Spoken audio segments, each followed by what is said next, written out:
conférence, on est dans un partage d'informations et surtout une discussion. Donc ça, c'est ce que fait le CIPRE à chaque fois que nous faisons ce type de réunion. On en fait en gros, allez, en moyenne un par mois tous les ans depuis plusieurs années sur différents sujets. Et ça permet justement de diffuser une culture du risque, mais travailler sur des sujets tout à fait particuliers des fois et d'autres qui sont très généraux. Alors ce sujet aujourd'hui me tient quand même, je disais, particulièrement à cœur parce que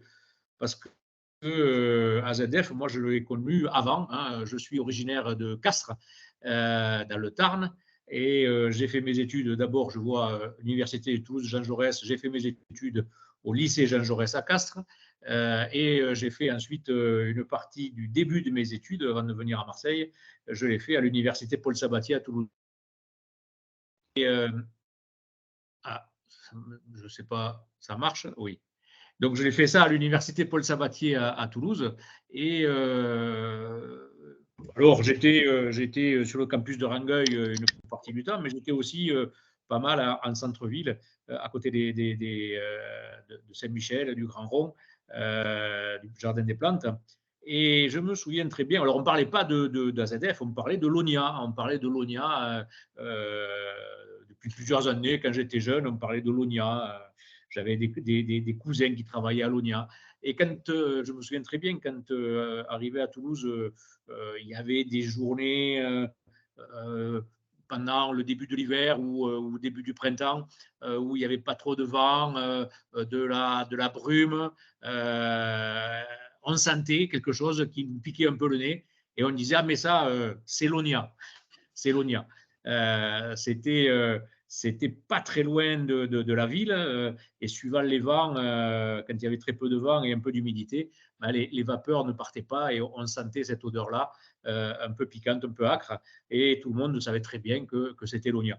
Et puis bon, je suis parti, je me suis retrouvé à Marseille, puis j'ai commencé à travailler avec le CIPRE et je me souviens très bien, le 21 septembre 2001, c'était donc après les attentats de New York, et je me souviens, on était en préfecture à Nice, le 21 septembre, on avait commencé le matin vers 9 h, une réunion. La réunion, c'était, le thème de cette réunion, le 21 septembre, c'était comment on pourrait diminuer le risque industriel dans les Alpes-Maritimes, en particulier le risque de transport de matières dangereuses, parce que nous étions à la préfecture de Nice, qui est juste à côté de l'aéroport.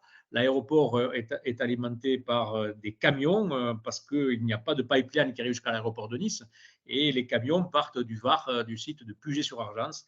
Et la discussion à l'époque, c'était de dire est-ce qu'il faut continuer à faire un pipeline, mais c'est compliqué parce que les terrains sont très chers. Est-ce qu'il faut faire passer ces pipelines éventuellement à côté de l'autoroute, mais ça augmente le danger. Enfin, on avait des discussions comme ça le 21 septembre 2001 à la préfecture de Nice. Et donc, on parlait vraiment de risque industriel à ce moment-là. Et vers 11h30, midi, on arrête la réunion et personne n'était au courant de ce qui s'était passé. Et je reçois un coup de fil sur mon téléphone portable. J'avais déjà un téléphone portable à l'époque. C'était France Info qui m'appelait et qui me disait « Qu'est-ce que vous pouvez dire sur l'explosion qui vient d'avoir lieu à Toulouse ?» Qu'est-ce que je peux dire? Qu'est-ce que je peux dire? Je ne sais pas très bien ce que je peux dire. Je n'étais pas au courant. On était pourtant avec le préfet, on était avec la DREAL, on était avec le SDIS, et personne n'était au courant de ça. Et donc, l'explosion d'AZF, puisqu'on a appelé ça AZF, ben, évidemment, c'est des choses qui me touchent particulièrement, puisque je connaissais un peu l'ONIA avant, et puis je connaissais AZF après, on a fait beaucoup de choses derrière. Et je pense que cette présentation de tout ce qui s'est passé avant et de justement cette indépendance française sur beaucoup de choses, hein, ces usines qui étaient loin des fronts, qui permettaient de l'indépendance de la France sur différents sujets, c'est des choses qui sont évidemment extrêmement importantes pour comprendre le risque industriel aujourd'hui, le risque industriel à côté des villes. Et je pense que développer ça, c'est vraiment ça qui est la culture du risque. La culture du risque, pour moi, on parle beaucoup de culture du risque depuis 2 ans, avec le rapport de Fred Courant et cette journée de culture du risque du 13 octobre maintenant.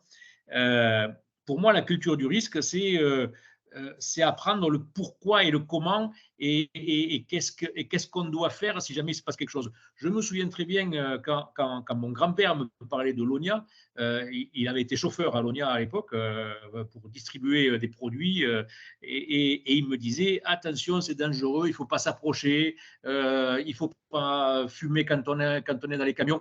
C'est ça la culture du risque. C'est les gens qui ont des connaissances qui sont peut-être très très vieilles et qui transmettent ça à des jeunes générations qui ne comprennent pas.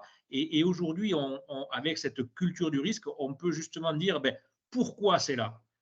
Pourquoi finalement ça devrait continuer, peut-être pas dans cette forme, mais pourquoi il ne faut pas rejeter ces industries à risque peut-être qu'on ne connaît pas vraiment et tout ça, ça fait partie de cette information qui me semble nécessaire à faire passer et pour peut-être augmenter l'acceptabilité des choses.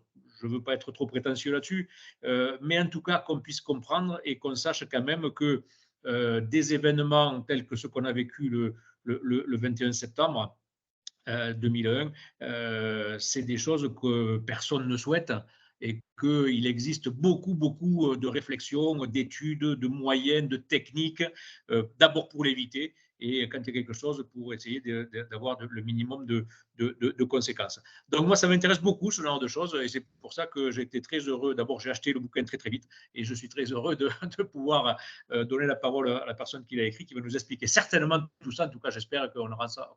Enfin, je suis sûr et certain, sans en avoir parlé, qu'on va parler de tout ça.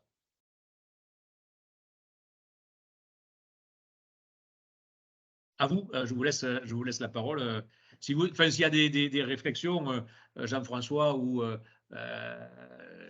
s'il y a des gens qui veulent réagir un peu sur ça, mais parce que je me suis un peu éloigné d'AZF ou de l'ONIA, mais on ne t'entend pas, Jean-François. On ne t'entend pas. Le micro est coupé.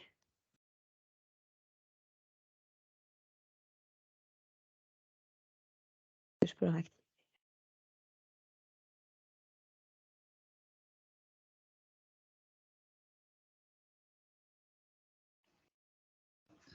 C'est bon là? Oui, c'est bon. C'est bon. Non, je voulais simplement dire que je souscrivais tout à fait à ce que disait Michel sur le besoin de transmettre la culture du risque et que c'est important qu'il y ait cette histoire, enfin tout le retour d'expérience, hein, le REX qui fait partie des moyens d'analyse des accidents. Bon, il existe aussi sur la culture, hein, donc je crois que c'est important d'avoir des témoignages et des personnes qui, comme Michel Levard, se sont intéressées à pouvoir retransmettre ça aux générations futures. Voilà, donc maintenant on écoute Michel. Bonjour à tous, est-ce que vous m'entendez bien?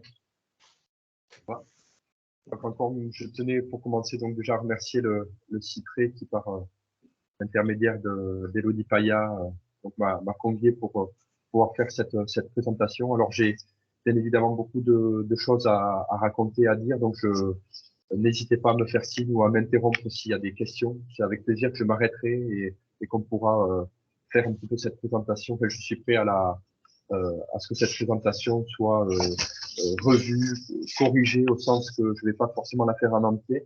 On verra avec le temps qui défilera. Mais je tenais déjà en préambule, en introduction, présenter le fait que ça fait bientôt donc 100 ans que l'ONIA a été créée.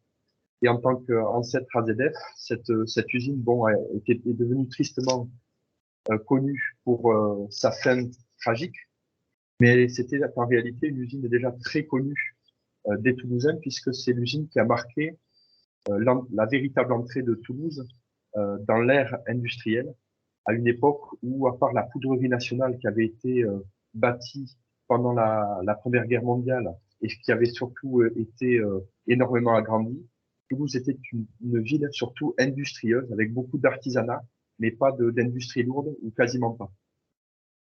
Finalement, l'explosion est venue logiquement occulter tout ce large passé industriel, à tel point qu'aujourd'hui, quand on dit AZF ou on parle de chimie à Toulouse, on a une image de la fin des 2 dernières décennies d'AZF, où l'usine était déjà en déclin au niveau numérique de ses effectifs.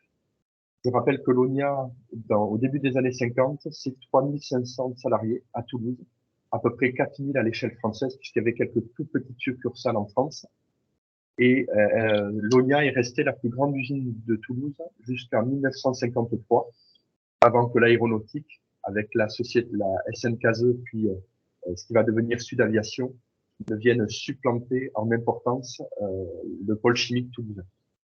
Donc logiquement, l'explosion du 21 septembre 2001 est venue occulter une large partie de ce passé industriel, à tel point que quand on parle d'AZF aujourd'hui, on parle d'une usine poubelle, une usine qui était presque destinée à exploser, alors même que l'usine meurtrière, elle avait été pendant presque 70 ans auparavant une véritable usine nourricière pour la ville de Toulouse, pour la région, mais également pour une partie de la France, puisque c'est une usine, comme certains le savent déjà, qui a participé à une politique d'indépendance nationale. Malheureusement, je vais le montrer aussi, une indépendance qu'on a totalement perdue aujourd'hui. Alors, depuis que le fin mot judiciaire a été donné en 2019, avec le rejet du pourvoi en cassation de grande paroisse, eh bien, la place peut être désormais laissée à l'histoire. Alors, comme le montre ce schéma que j'ai réalisé il y a quelques jours, quand on parle du passé, on a en réalité 3 histoires qui s'entrechoquent. D'une part, l'histoire que nous connaissons tous, c'est l'histoire, la dernière partie de l'histoire, autour du procès et avant, autour de ce déclin industriel avec l'ONIA qui avait déjà changé de nom à partir de 1967, lorsque l'entreprise fusionne avec les MDPA, c'est-à-dire les mines domaniales de potasse d'Alsace, et qu'elle va changer de nom, cette usine, à plusieurs reprises, en devenant Azote Produits Chimiques, APC, puis plus tard avec l'appellation AZF Grande Paroisse. Grande Paroisse étant un groupe, une filiale rattachée à un moment donné à Elf Aquitaine, puis sur la dernière année finalement, Total a récupéré le bébé. Mais si l'explosion avait eu lieu quelques années auparavant, ça aurait été l'État qui aurait été incriminé directement. Donc la part de Total dans cette histoire, en réalité, elle n'est qu'accessoire, elle n'est que secondaire. Bien que la responsabilité ensuite de l'employeur, bien sûr, est jouée au moment des faits. Mais quand on regarde cette histoire, ces 80 ans d'histoire, on regarde qu'il y a 2 autres périodes qui ont précédé. Pour avoir interviewé de nombreux anciens salariés, dont certains ont atteint l'âge, sont devenus aujourd'hui centenaires, il n'y en a plus beaucoup, mais il y en a quelques-uns. Ils sont entrés à l'ONIA dans les années 40. J'ai même récupéré des interviews de personnes ayant connu l'usine à la fin des années 30. Et c'est vrai que là, on a une histoire qui est au contraire une histoire idéalisée, qui s'inscrit en contradiction avec la dernière partie de l'histoire. Une histoire de l'essor industriel des 30 Glorieuses, où l'usine atteint son apogée avec près de 4000 salariés, et surtout une usine qui va étendre ses activités sociales pour le personnel, un quartier aussi pour loger les salariés, le quartier Papus, une usine qui va finalement avoir une empreinte aussi sur la géographie de la ville. Et finalement, mon livre, qui a été publié il y a un peu plus d'1 mois aujourd'hui, s'attaque à la partie probablement de l'histoire la plus ignorée, y compris par certains Toulousains. C'est ce qui correspond à l'enfance et à l'adolescence difficile de cette usine, que les pouvoirs publics ont voulu, corps et âme, mais qu'ils ont aussi vivement critiqué pour ses tâtonnements politiques, techniques, économiques et sociaux, avant que l'usine, finalement, finisse par aboutir à des succès industriels seulement à partir des années 30. Donc finalement, l'objectif de ma présentation, c'est de revenir sur ces débuts assez méconnus, de mieux comprendre aussi les enjeux et les défis qui en ont accompagné la création. Et je m'attacherai bien sûr à montrer en quoi l'ONIA a réussi, qui avait été conçu comme un outil pour l'indépendance du pays, est parvenu à donner satisfaction à ses concepteurs, et cela en dépit de bien des difficultés. Alors j'ai également intégré à ma réflexion ce matin la construction à Toulouse d'un territoire à risque en faisant le lien entre cette première partie de la vie de l'usine et la période postérieure, que je ne traite pas forcément dans cet ouvrage pour des raisons de synthèse, mais qui nous ont mené jusqu'à l'époque d'AZF, à partir des années 80. Alors, le plan de mon intervention sera chronologique et structuré autour de questions que je me suis posées il y a de nombreuses années déjà, mais que je me pose encore sur la période postérieure. Et ce sont des questions thématiques que je tenterai d'aborder comme l'on ouvre des tiroirs. Alors, la première question que souvent on se pose, c'est d'abord, quel a été l'élément décisif qui a poussé l'État français à vouloir à tout prix construire une usine d'azote synthétique? Alors, comme le montrent ces images, les origines d'AZF remontent directement au traumatisme de la Première Guerre mondiale. Lorsqu'en plein conflit, les approvisionnements du pays en poudre et explosifs ont été brutalement mis à mal. En effet, pour la fabrication des munitions, la France importait du nitrate de soude sous forme de pierre, importé depuis le Chili. Et ces pierres contenaient 20% d'azote. Et on extrayait cet azote de ces pierres-là pour ensuite, dans les poudreries, mettre au point ces poudres et explosifs. Cependant, à partir de 1917, les Allemands mettent en place une bataille sous-marine avec les U-boats, les sous-marins allemands, et la plupart des bateaux en provenance du Chili sont coulés les uns après les autres, à tel point que l'armée se retrouve à un moment donné avec seulement 2 jours de réserve en poudre et explosifs. Finalement, c'est avec l'aide des Alliés qu'on s'en sort. Et comme l'a exprimé notamment le ministre de l'époque, le ministre de l'Armement et des Fabrications de guerre, Louis Boucher, qui sera aussi le ministre de la reconstitution industrielle, pardonnez-moi, en 1919, il explique que dès le conflit terminé, l'approvisionnement du pays en azote et la reconquête de cette souveraineté en matière de défense nationale s'imposent comme un impératif catégorique. Il faut donc solutionner ce que les contemporains ont appelé le problème de l'azote. Alors, plus précisément, à quoi sert l'azote? Parce que lorsque la guerre est terminée, on ne peut pas se contenter de vouloir créer une usine qui fabriquerait uniquement des poudres et explosifs. La poudrerie d'ailleurs de Toulouse, je vais en reparler, qui a connu un apogée avec 30 000 salariés embauchés en 1917-1918, retombe d'une ruche grouillante. Elle devient une usine en somnolence avec quelques 400-500 salariés qui en assurent la maintenance. Et donc, on va réfléchir à comment on va pouvoir reconvertir ceci. Alors, l'apport de l'azote, c'est que l'attrait économique, c'est que l'azote combiné à l'hydrogène permet de produire de l'ammoniac. Et cet ammoniac synthétique a un attrait économique, c'est qu'il alimente une industrie à 2 faces. Une industrie du temps de guerre et une industrie du temps de paix.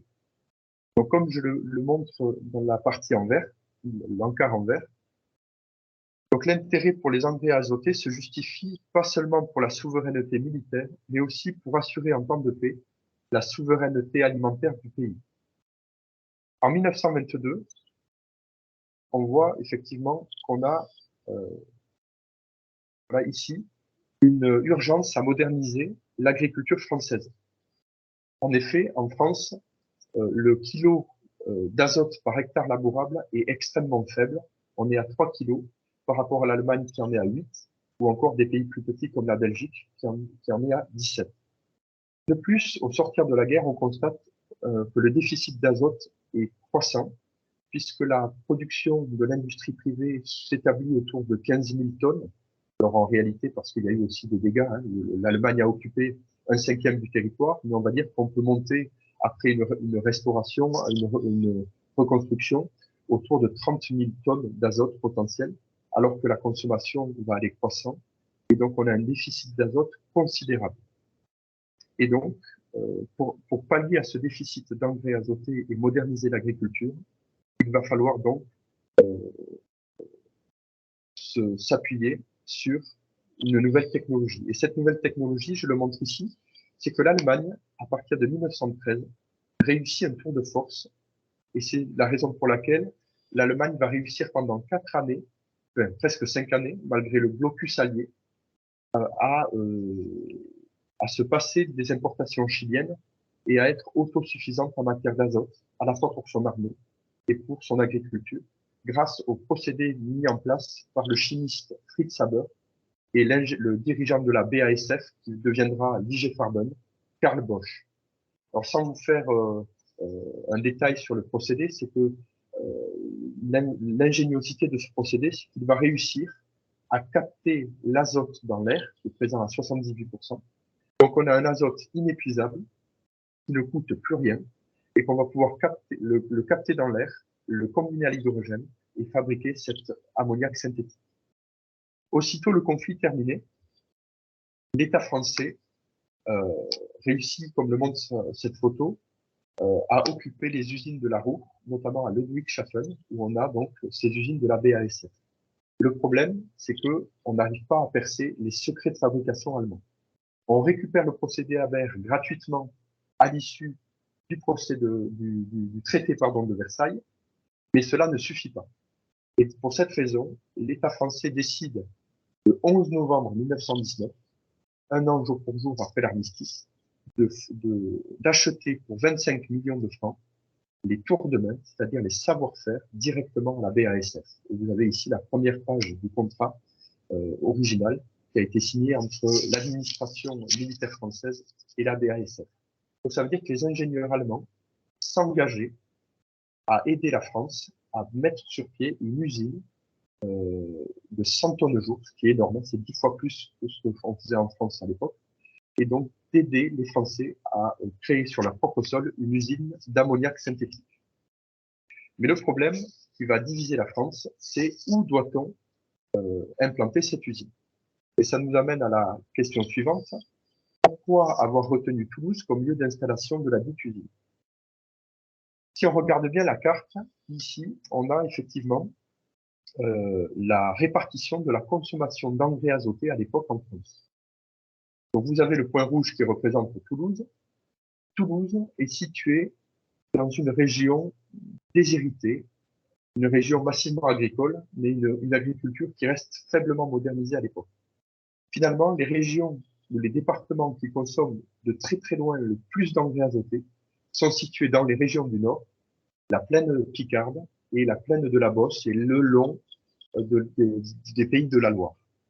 Donc ça veut dire que construire une usine en temps de paix destinée à être rentable et à produire des engrais azotés, un acteur privé n'aurait jamais choisi Toulouse. Alors pourquoi le choix de Toulouse? En réalité, c'est pour deux raisons, que va rappeler d'ailleurs le ministre de l'époque, André Lefebvre. C'est que d'une part, comme cela a déjà été évoqué, Toulouse est située effectivement très loin des frontières avec l'Allemagne, et on sait déjà d'avance qu'on risque de s'acheminer vers une nouvelle guerre mondiale. Personne ne sait quand, bien sûr, et que ce sera surtout une guerre avec l'aviation. Donc on ne peut pas se permettre de construire une usine dans le nord de la France, proche des bassins miniers, parce qu'une usine, ça a besoin de minerais de charbon.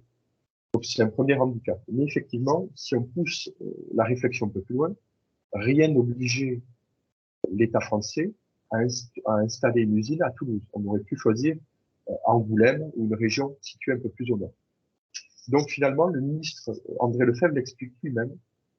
Ce qui a fait pencher la balance en faveur de Toulouse, c'est le désir de reconvertir les installations présentes à Toulouse avec cette fameuse poudrerie nationale qui, en 1917, occupait plus de 90 hectares et qui s'était étendue non seulement sur l'île d'Ampalo à Toulouse, mais également sur la presqu'île dite de Braqueville.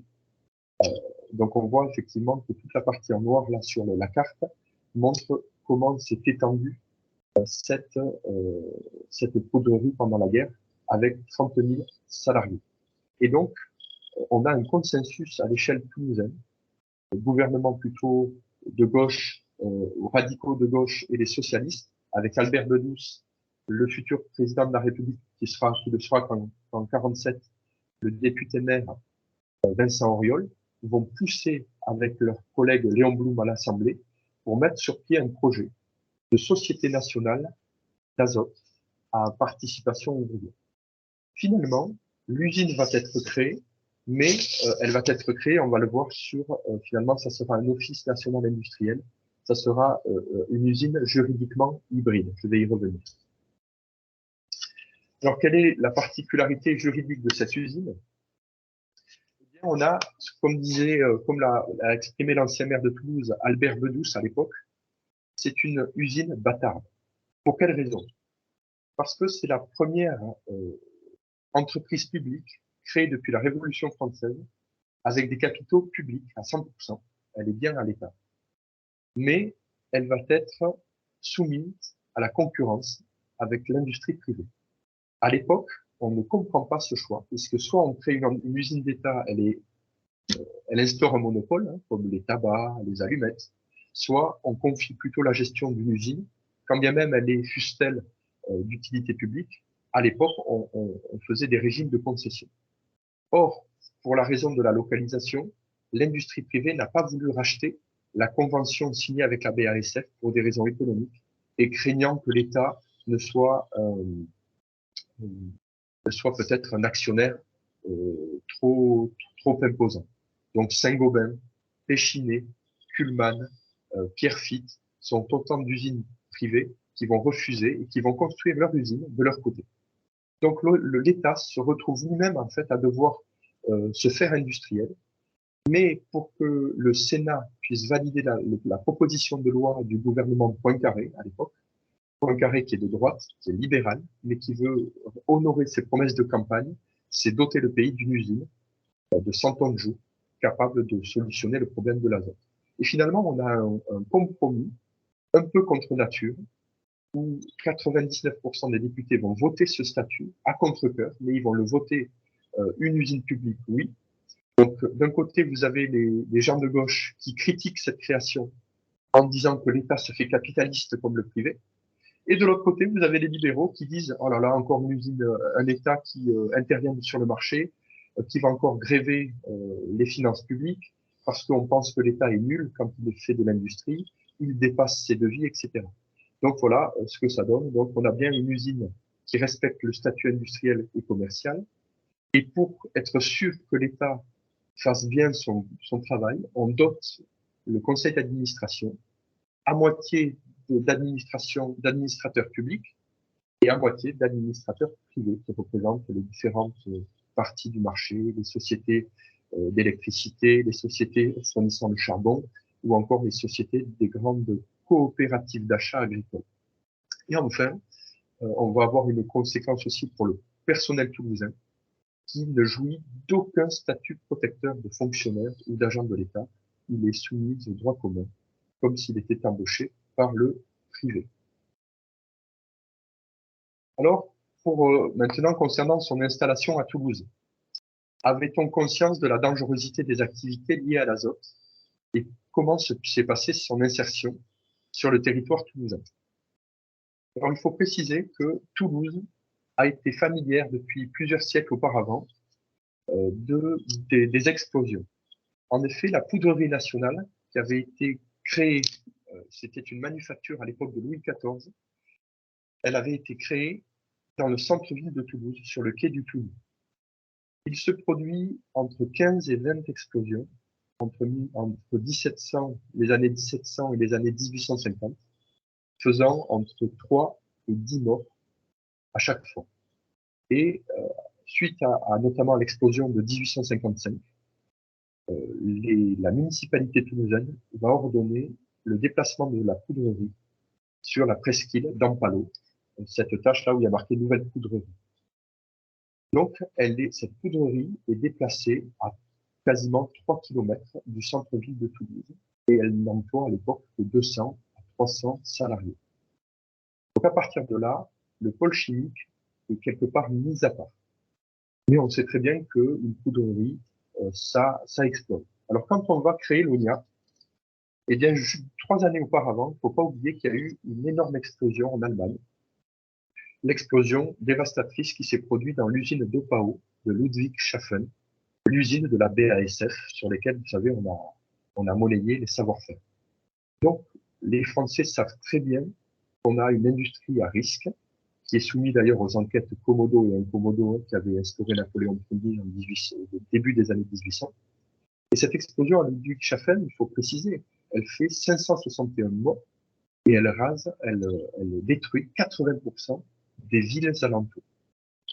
Donc, il n'y a absolument pas de méconnaissance des risques, contrairement à ce que quelques personnes parfois ont pu dire. Alors, qu'est-ce qui se passe à Toulouse? Pourquoi on n'a jamais été en état d'alerte particulièrement, au-delà des mentalités de l'époque? Tout simplement, si vous regardez bien maintenant le tissu urbain toulousain, donc on a l'ONIA qui se voit rétrocéder une partie de la PNT, on voit donc la PNT qui garde également un certain nombre de terrains.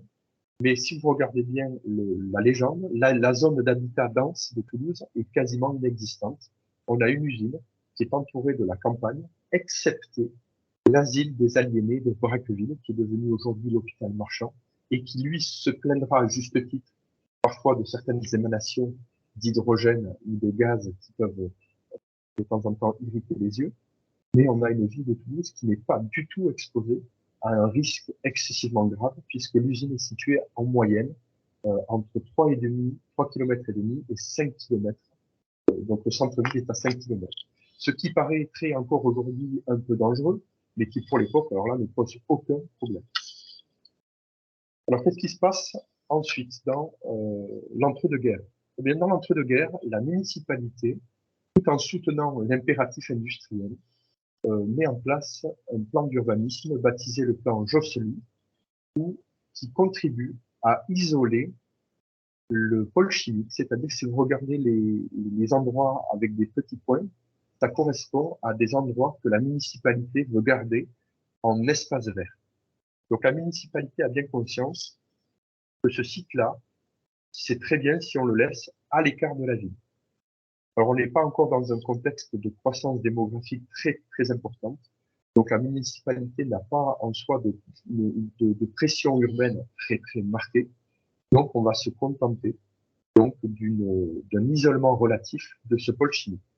Alors j'ai mis 3 points en rouge parce qu'on retrouve quand même quelques contestations dans les archives de l'entreprise qui se retrouvent contestées à la fois par les pêcheurs de la Garonne basse, qui est un des deux bras qui passe entre Ampalo et Braqueville. Donc les pêcheurs se plaignent, donc c'est plus un conflit d'usage. On l'appellerait aujourd'hui un petit conflit écologique, puisque le rejet de quelques eaux-mers de l'usine fait que ça a tendance à réchauffer les eaux et à tuer des poissons. Donc, qu'est-ce que fait l'ONIA pendant ces années-là? Elle se fait pardonner par des subventions pour recréer de la pisciculture et relâcher des poissons et recréer, si vous voulez, réparer les fautes. Ensuite, il y a des plaintes de l'asile de Braqueville qui va demander au conseil départemental, au conseil général à l'époque, de pouvoir déménager ce qu'il n'obtiendra jamais. Et enfin, il y a un petit quartier qui s'appelle le quartier de Croix-de-Pierre, où, en fonction des vents, notamment avec le vent d'OTAN, qui est régulièrement visé par des émanations et des odeurs désagréables, qui sont liées non pas au gaz, à l'hydrogène notamment, mais qui sont liées plutôt au rejet de mâche-fer, qui souvent est brûlé. C'est un endroit donc situé au nord de l'usine, et en fonction des vents, il y a une odeur nauséabonde, et donc il y a des plaintes d'associations d'habitants de ce quartier-là, mais ça ne va jamais très loin. Alors, quelles ont été finalement les principales difficultés rencontrées par l'entreprise à ses débuts? Alors, comme je le décris dans ce livre, tout d'abord, on a une déconvenue matérielle qui va prendre de court le conseil d'administration. Je rappelle le conseil d'administration qui se réunit à Paris et surtout pas à Toulouse, sauf exceptionnellement. Donc, comme l'explique un des ingénieurs de l'usine, Alfred Taillefer, d'ailleurs frère du géographe François Taillefer, qui parlera donc, qui fera un article notamment sur l'usine, eh bien, il explique effectivement qu'on a eu, comme déconvenu, que la poudrerie nationale, qui avait cédé une partie de ses terrains, eh bien, une partie de ses locaux va se révéler obsolète pour pouvoir construire et édifier des ateliers d'ammoniac synthétique. Si bien que il a donc fallu détruire et remplacer des installations nouvelles, de sorte que l'implantation de l'ONIA sur un terrain vierge eût été moins onéreuse. Il y a là, donc, dès le départ, un handicap sérieux. Et cette déconvenue matérielle va s'ajouter ensuite une déconvenue technologique. Puisque, du coup, comme l'usine va coûter beaucoup plus cher, donc au lieu d'avoir coûté 120 millions, on est déjà à plus de 220 millions de coûts de construction dès la première année. Le CA, qui sait que son entreprise est soumise à la concurrence, doit trouver les procédés techniques les plus performants pour que ses coûts de production soient les moins chers. Et donc, l'État français, le gouvernement, lorsqu'il avait abouti à la loi de création de l'usine en 1924, avait donné carte blanche au CA pour s'écarter, s'il le souhaite, de la technologie allemande. Pourtant, vous savez qu'elle avait été livrée clé en main en 1919. Et qu'est-ce qui se passe de 1925 à 1929?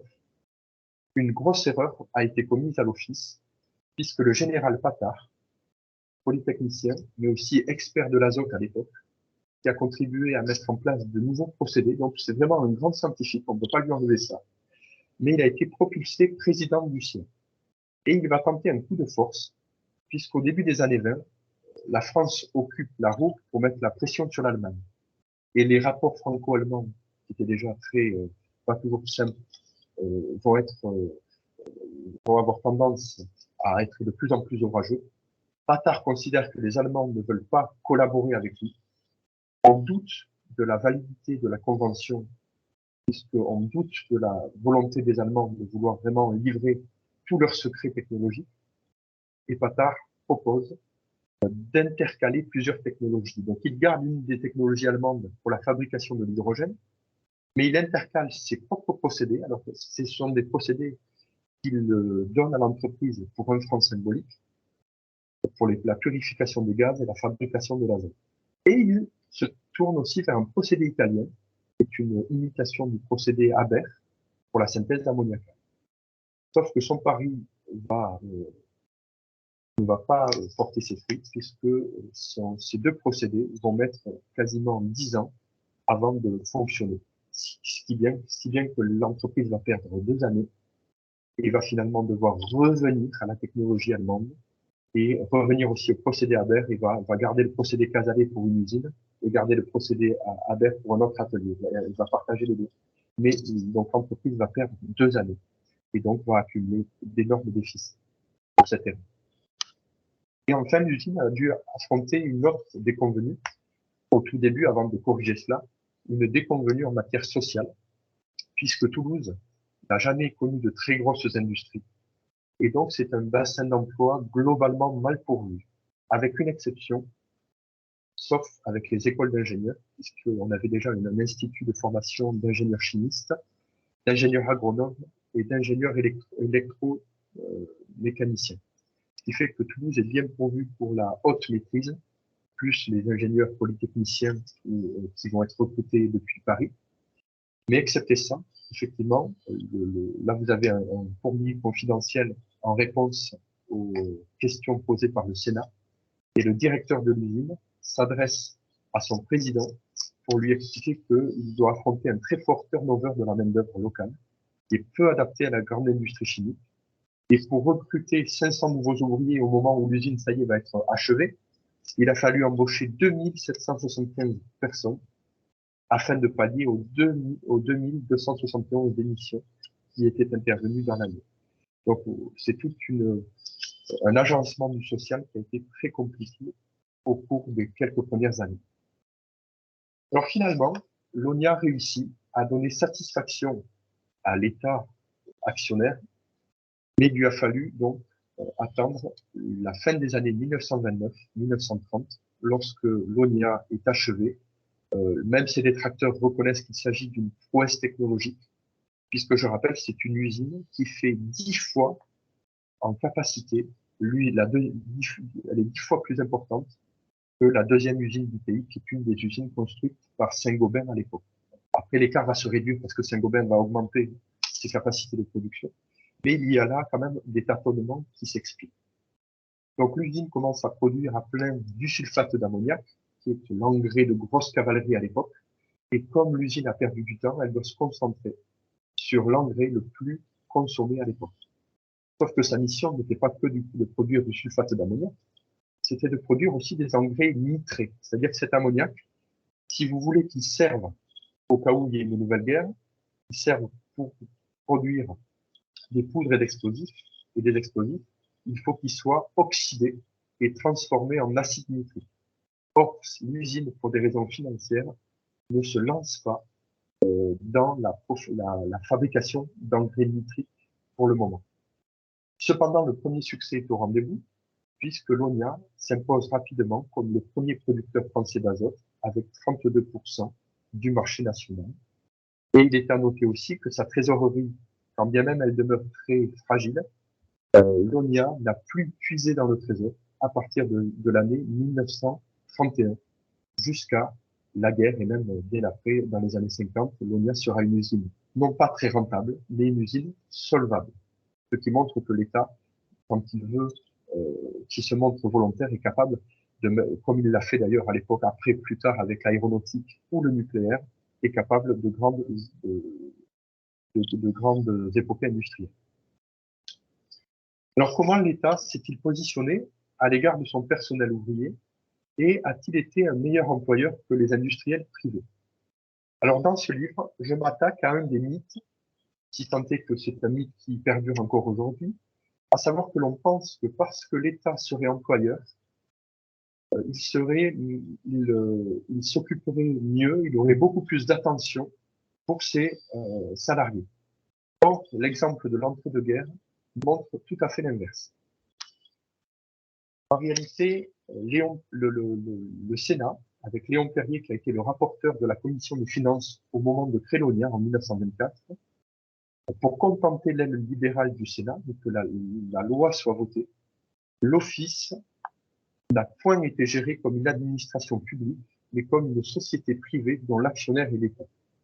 Donc, le nouvel office, d'après Léon Perrier, se devait d'échapper au fonctionnarisme, avec tous les poncifs qu'on a sur les fonctionnaires, qui, par sa rigidité, présente tant d'inconvénients pour les entreprises industrielles.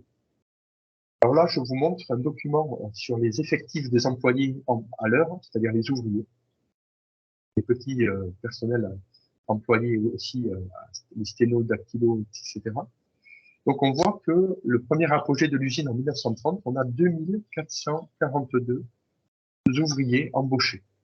Et on voit que dès qu'il y a la crise économique qui arrive, on a près de la moitié d'entre eux qui vont être licenciés quasiment du jour au lendemain, avec un léger préavis.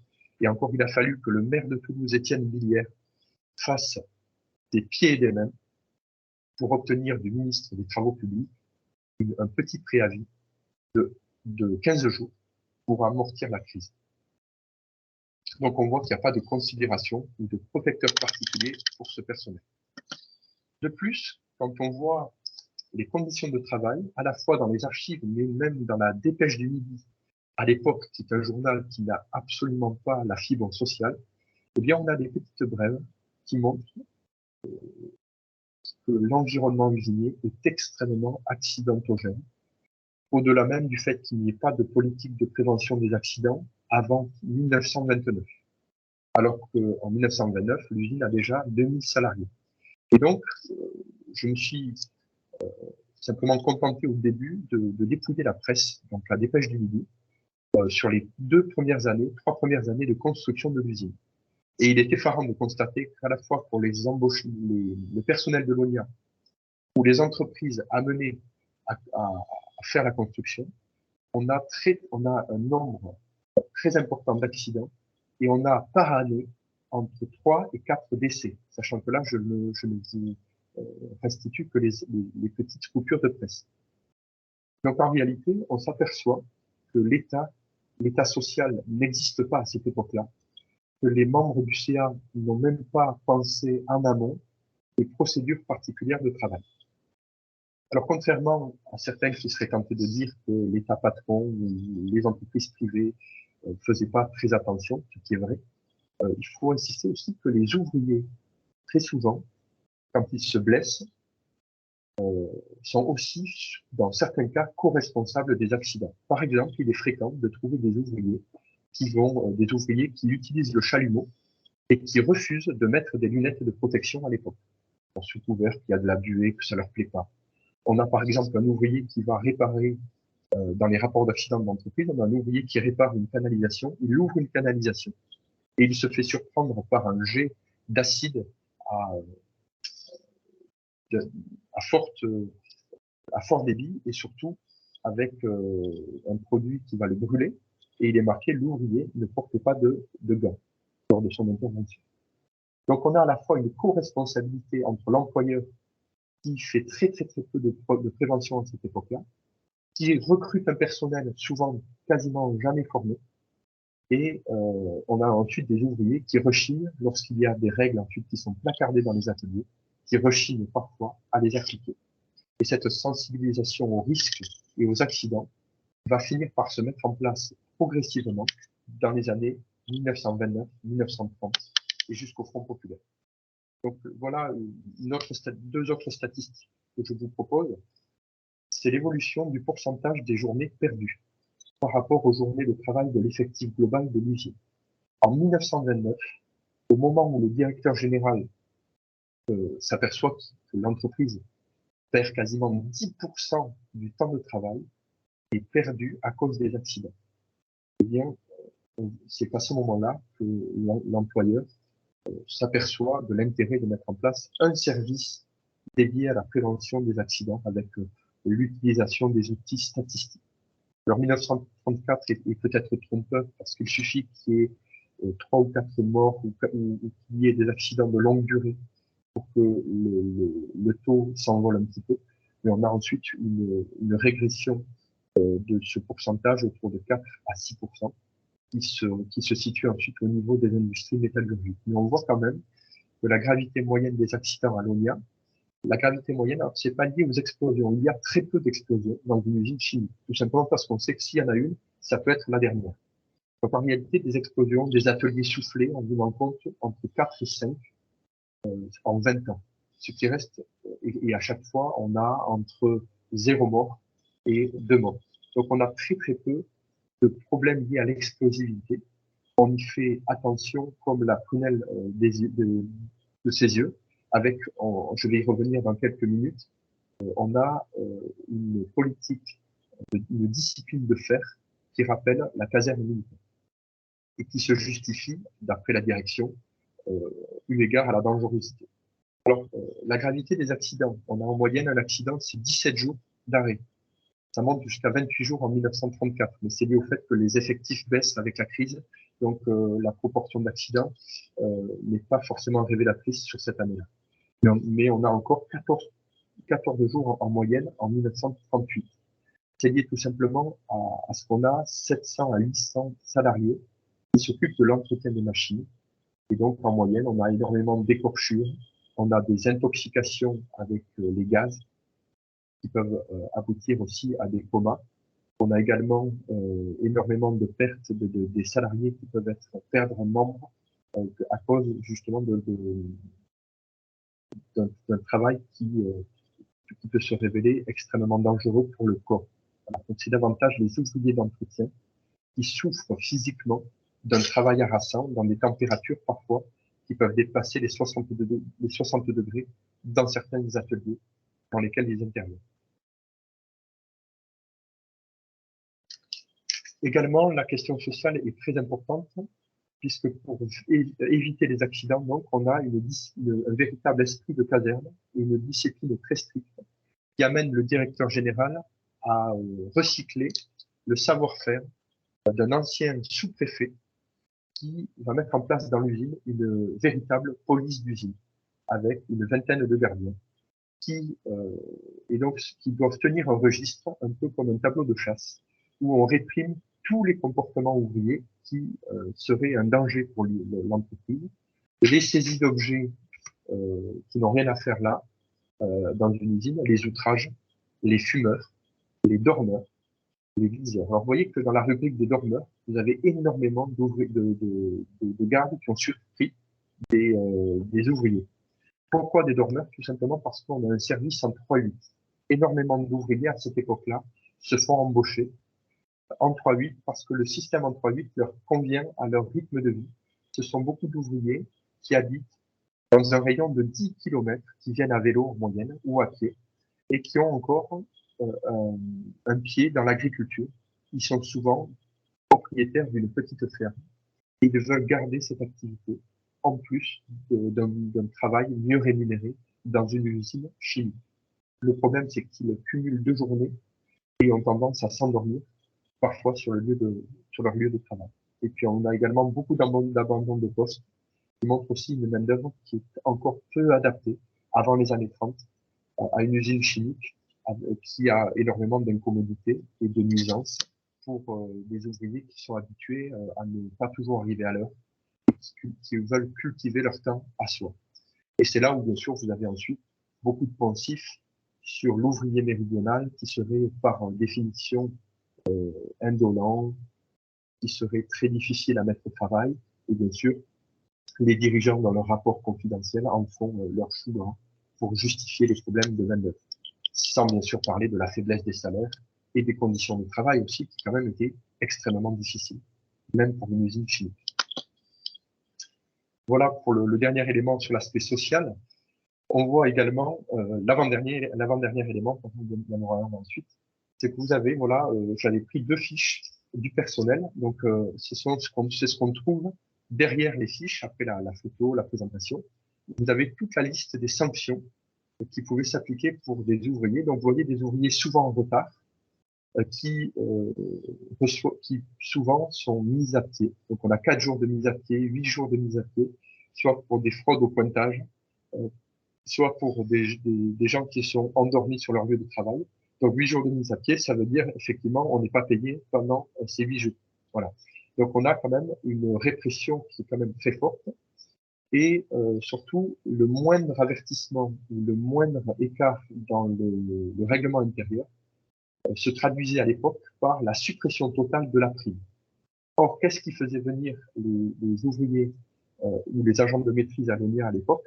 C'était pas les salaires qui étaient pas très hauts, qui étaient au niveau de ce qui se fait à l'époque, mais c'était surtout les primes qui pouvaient être substantielles, mais il fallait avoir 0 écart pour pouvoir bien sûr les toucher. Et enfin, qu'est-ce qui explique ce turnover?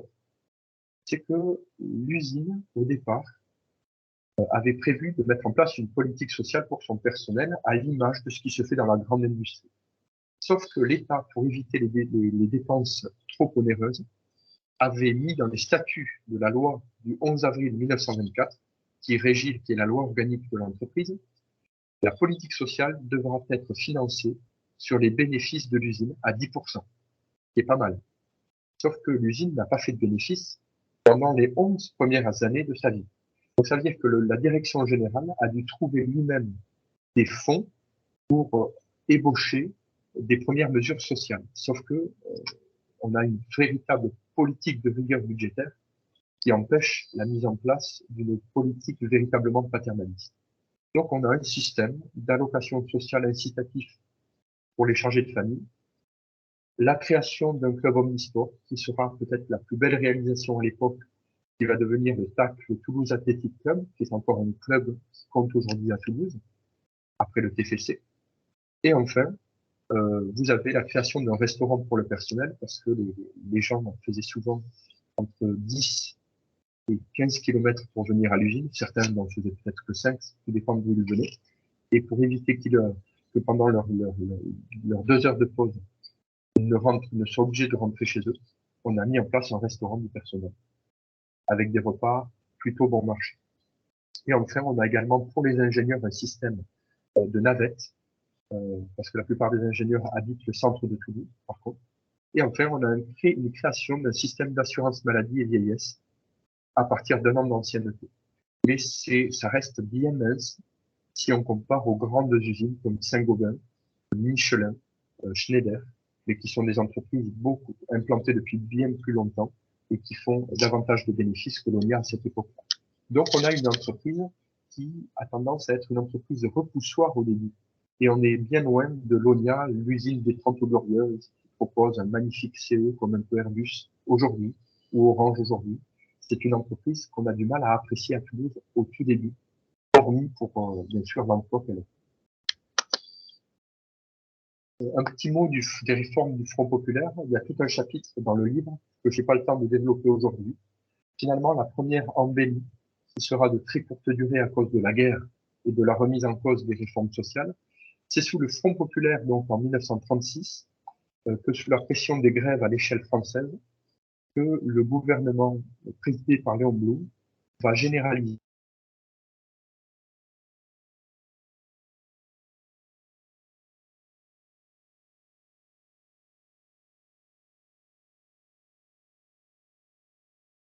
Ah, je pense Un petit qu'on problème. l'a perdu. Ouais.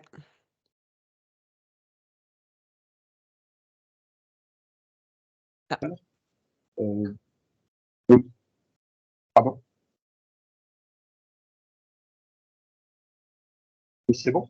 oui, c'est bon, on vous entend de nouveau. Ça avait coupé. Il y a pas de souci, là, Oui, on vous pardon. entend de nouveau. Super. Ouais, donc j'ai expliqué que finalement, la rupture du Front populaire n'est pas une rupture propre à l'ONIA, mais c'est une rupture propre à la France qui va permettre pour la première fois aux salariés de l'ONIA de voir leur politique sociale être davantage euh, étoffée grâce à la convention collective qui va leur apporter davantage de sécurité pour l'emploi. Alors on est loin du fonctionnariat, on a simplement un préavis en cas de licenciement, une reprise du personnel en cas de service militaire, parce qu'il n'y avait pas d'assurance de retrouver son job.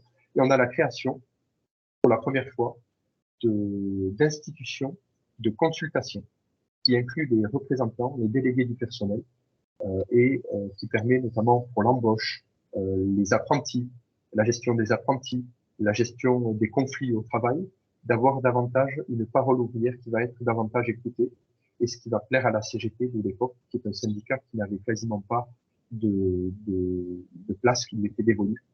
Voilà. Mais ces réformes du Front populaire vont être rognées rapidement, notamment les 40 heures de 1938, qu'on s'achemine vers la Seconde Guerre mondiale.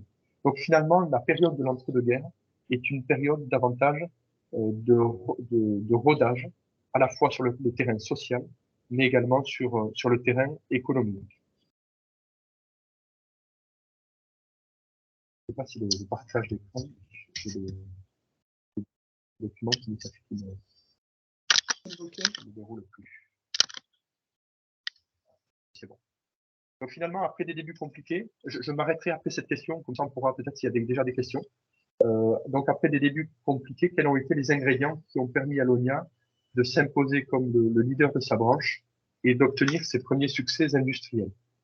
Eh bien, l'ONIA, après des difficultés, donc vous voyez la carte de France, donc l'ONIA qui est située donc toujours uniquement à Toulouse, donc doit affronter plusieurs dizaines d'entreprises privées réparties sur le territoire français, mais on le voit principalement quand même dans le nord de la France. Donc vous voyez avec le diagramme en bas que l'ONIA, même au milieu des années 30, a de loin la plus grosse usine, avec 42 000 tonnes de capacité, très loin devant l'usine des mines de Béthune ou celle de Grande Paroisse, l'usine de Vasier. Donc la force de l'ONIA, c'est qu'à partir des années 30, le gouvernement s'inquiète toujours parce que toutes les usines privées plus l'ONIA, on couvre totalement, on pâtit d'une surproduction d'engrais. Mais ce sont des engrais ammoniacaux. On ne produit pas assez de nitrates. Donc, pourquoi? Tout simplement parce que on est dans un contexte libéral, il n'y a pas de barrière douanière. Et donc, les entrepreneurs français subissent la concurrence des Allemands, des Chiliens, des Norvégiens et des Anglais, qui, eux, produisent déjà du nitrate et qui se font une joie d'exporter leur production pour les agriculteurs français. Et les agriculteurs français, ils sont contents de ce cadre libéral puisqu'ils ont des engrais moins chers. Sauf que en vue d'une nouvelle guerre, et là on arrive en 1931-32, rien n'a été fait pour produire suffisamment de nitrate. Donc pour cette raison-là, on va aboutir à la mise en place, à partir de 1931, d'un protectionnisme éducateur, c'est-à-dire un protectionnisme qui n'empêche pas les importations, mais qui va les réduire. Et pour permettre aux producteurs français, dont l'ONIA, de se diversifier vers les gammes d'engrais azotés qui n'existaient pas encore, le nitrate de soude et surtout les premiers ammonitrates, qu'on va appeler l'ammonitre granulé à l'ONIA. Alors, pourquoi parler de ça? Parce que l'ONIA a été la première usine à financer toutes ces installations, avec notamment ces fours de platine qui coûtent très très cher et qui permettent justement d'oxyder cet ammoniac et de le transformer en acide nitrique. Et cet acide nitrique, ensuite, vous le mélangez à différents éléments et vous obtenez différentes gammes d'engrais azotés. Et donc, à partir de là, l'ONIA, qui recourait à un comptoir privé, le comptoir français de l'azote, pour la première fois à partir des années 30, il met en place son propre service de publicité et de commercialisation dans toute la France. Et l'ONIA réussit un tour de force, c'est qu'après avoir été en retard sur les usines privées, réussit à devancer de 2 ans ses concurrents privés dans la diversification avec l'ammonitre granulé, le nitrate de chaux et le nitrate de soude. Vous avez toutes ces affiches qui ont été produites à la fin des années 30, enfin pendant les années 30, qui montrent que l'ONIA devient une usine emblématique à l'échelle française et aussi toulousaine à cette époque-là. Donc, ce qui montre le coup de force de l'ONIA, c'est que l'entreprise crée un énorme silo près d'Orléans. C'est au lieu-dit des Aubrais, quand on prend le TGV pour Paris, on y passe à chaque fois. Et c'est à cet endroit-là qu'est créé ce silo. Et donc, si on reprend la même carte que tout à l'heure, donc on voit que l'ONIA réussit à conquérir, à instaurer un de ces silos pour vendre tous ces engrais composés, donc ces engrais, ces ammonitrates, dans les régions qui étaient dévolues jusqu'à présent à l'industrie privée. Donc, elle réussit finalement à marcher sur les plates-bandes de ses concurrents dans les régions qui sont les plus rentables. C'est les régions où on consomme le plus d'engrais azotés à cette époque-là. Le Loiret, la plaine de la Beauce, puis ensuite le nord de la France.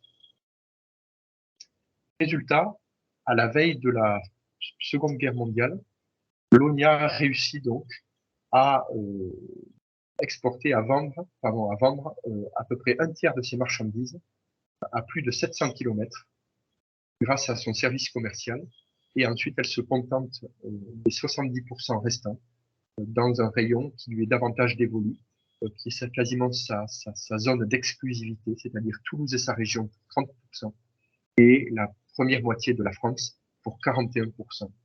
Et pour éviter la surproduction, puisque rapidement l'industrie privée va se mettre à produire elle aussi les variétés d'ammonitrate, de nitrate de chaux et de nitrate de soude, la surproduction est atteinte à partir de 1935, et donc l'ONIA et l'industrie privée signent ce qu'on appelle une entente sur le marché, une sorte de double monopole public-privé, et donc l'ONIA récupère 32%, à peu près un tiers du marché national, ce qui correspond à ses capacités de production. Et pourquoi on arrive à un marché qui va être régulé public-privé? Tout simplement parce que vous avez des administrateurs de l'État dans les conseils d'administration du privé, comme dans les conseils d'administration, bien sûr, de l'ONIA. Donc c'est là où on voit que l'État a réussi à instaurer une économie dirigée qui reste respectueuse de l'économie de marché, mais qui permet une régulation au plus près des besoins du pays. Ce qui fait que finalement, à la veille de la guerre, l'ONIA est devenue un outil industriel très important, ce qu'on appelle une usine témoin. C'est-à-dire une usine témoin, c'est une usine qui réussit à produire tous les engrais existants en tenant compte, bien sûr, en menant une veille technologique. Alors, cette veille technologique, au départ, c'était la convention avec la BASF, puis l'IG Farben, qui facilitait cette modernité technologique. Mais lorsque cette convention est appelée à s'arrêter au début des années 40, et comme l'Allemagne devient de plus en plus belliqueuse, dès 1938, l'ONIA décide de s'autonomiser de l'Allemagne et de créer son propre laboratoire, qui est inauguré par Paul Sabatier, qui est un membre du CA de l'ONIA d'ailleurs, et qui inaugure ce laboratoire. Et c'est ce laboratoire-là qui va permettre à l'ONIA en 1932, puis regardez la date, 1942, puis après, durant les 30 glorieuses, qui va permettre à l'ONIA d'être une des usines en France les plus innovantes en matière d'engrais azotés. Et tout s'est joué dans les courants dans la fin des années 30. Donc on a, à la veille de la guerre, un problème de l'azote qui va être totalement résolu. Alors attention, la France ne produit pas de l'azote deux fois ou trois fois plus qu'il n'en faut. L'ONIA réussit, au moment où la guerre éclate en 1940, à produire suffisamment de nitrates pour l'armée, tout en pouvant alimenter l'agriculture, mais on n'a pas une marge immense, mais simplement l'objectif a réussi à être atteint à ce moment-là. Là, les micro-parcelles ici, voilà. Donc, je vais juste avancer, voilà, pour vous montrer l'évolution de la part effective de la consommation couverte par l'industrie nationale. Vous voyez, on était très, très, très loin à la veille de la guerre ou au lendemain de la Première Guerre mondiale, on était à un quart. Et en 1935-1936, on peut dire que la France est devenue autosuffisante en azote, avec, je répète, une marge qui n'est pas énorme, mais qui est suffisante. Voilà. Donc finalement, on va perdre la bataille de France en 1940, c'est pas à cause de l'azote, c'est tout simplement comme le général de Gaulle l'avait très très très bien montré, c'est notre défaut d'infanterie et notre défaut stratégique par rapport à l'Allemagne. Pour faire le lien jusqu'à nos jours aujourd'hui. En 1922, donc la France ne couvrait qu'environ 25% de ses besoins en azote. On était dans un contexte libéral. On le laissait faire, non protégé de la concurrence internationale. Pour cette raison, l'industrie privée n'était pas non plus en capacité de répondre aux besoins. C'est finalement le protectionnisme modéré, ce qu'on appelle une économie protégée, qui va permettre à la France d'atteindre environ, en 1939, ces fameux 100%. Jusqu'aux années Georges Pompidou, les années 70, où on est dans l'impératif industriel. La France couvrait encore 100% de ses besoins et parvenait environ à exporter en plus 10% à l'étranger. On est toujours dans le cadre d'une économie protégée. L'économie protégée, officiellement, on dit qu'elle a disparu en 1957 avec la création du marché européen. Non, en réalité, elle disparaîtra à partir des années 1967, 68, 69, parce qu'il a fallu 10 années pour commencer à ouvrir le marché français.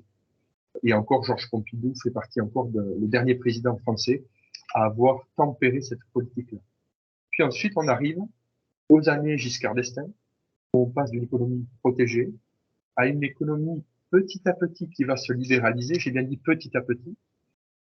Et c'est finalement, il a fallu 40 ans pour voir être détricotée cette politique d'indépendance nationale, puisque c'est pas Giscard d'Estaing en lui-même, mais Giscard d'Estaing, c'est déjà, on change de sémantique avec lui, on va passer au redéploiement industriel.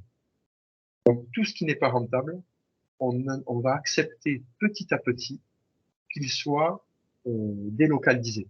Et cette délocalisation dans le domaine de l'azote, alors il faudrait l'étudier de plus près, mais elle s'opère en 40 ans. Elle s'opère sous François Mitterrand, les septennats de François Mitterrand, et encore plus sous le premier septennat de Jacques Chirac.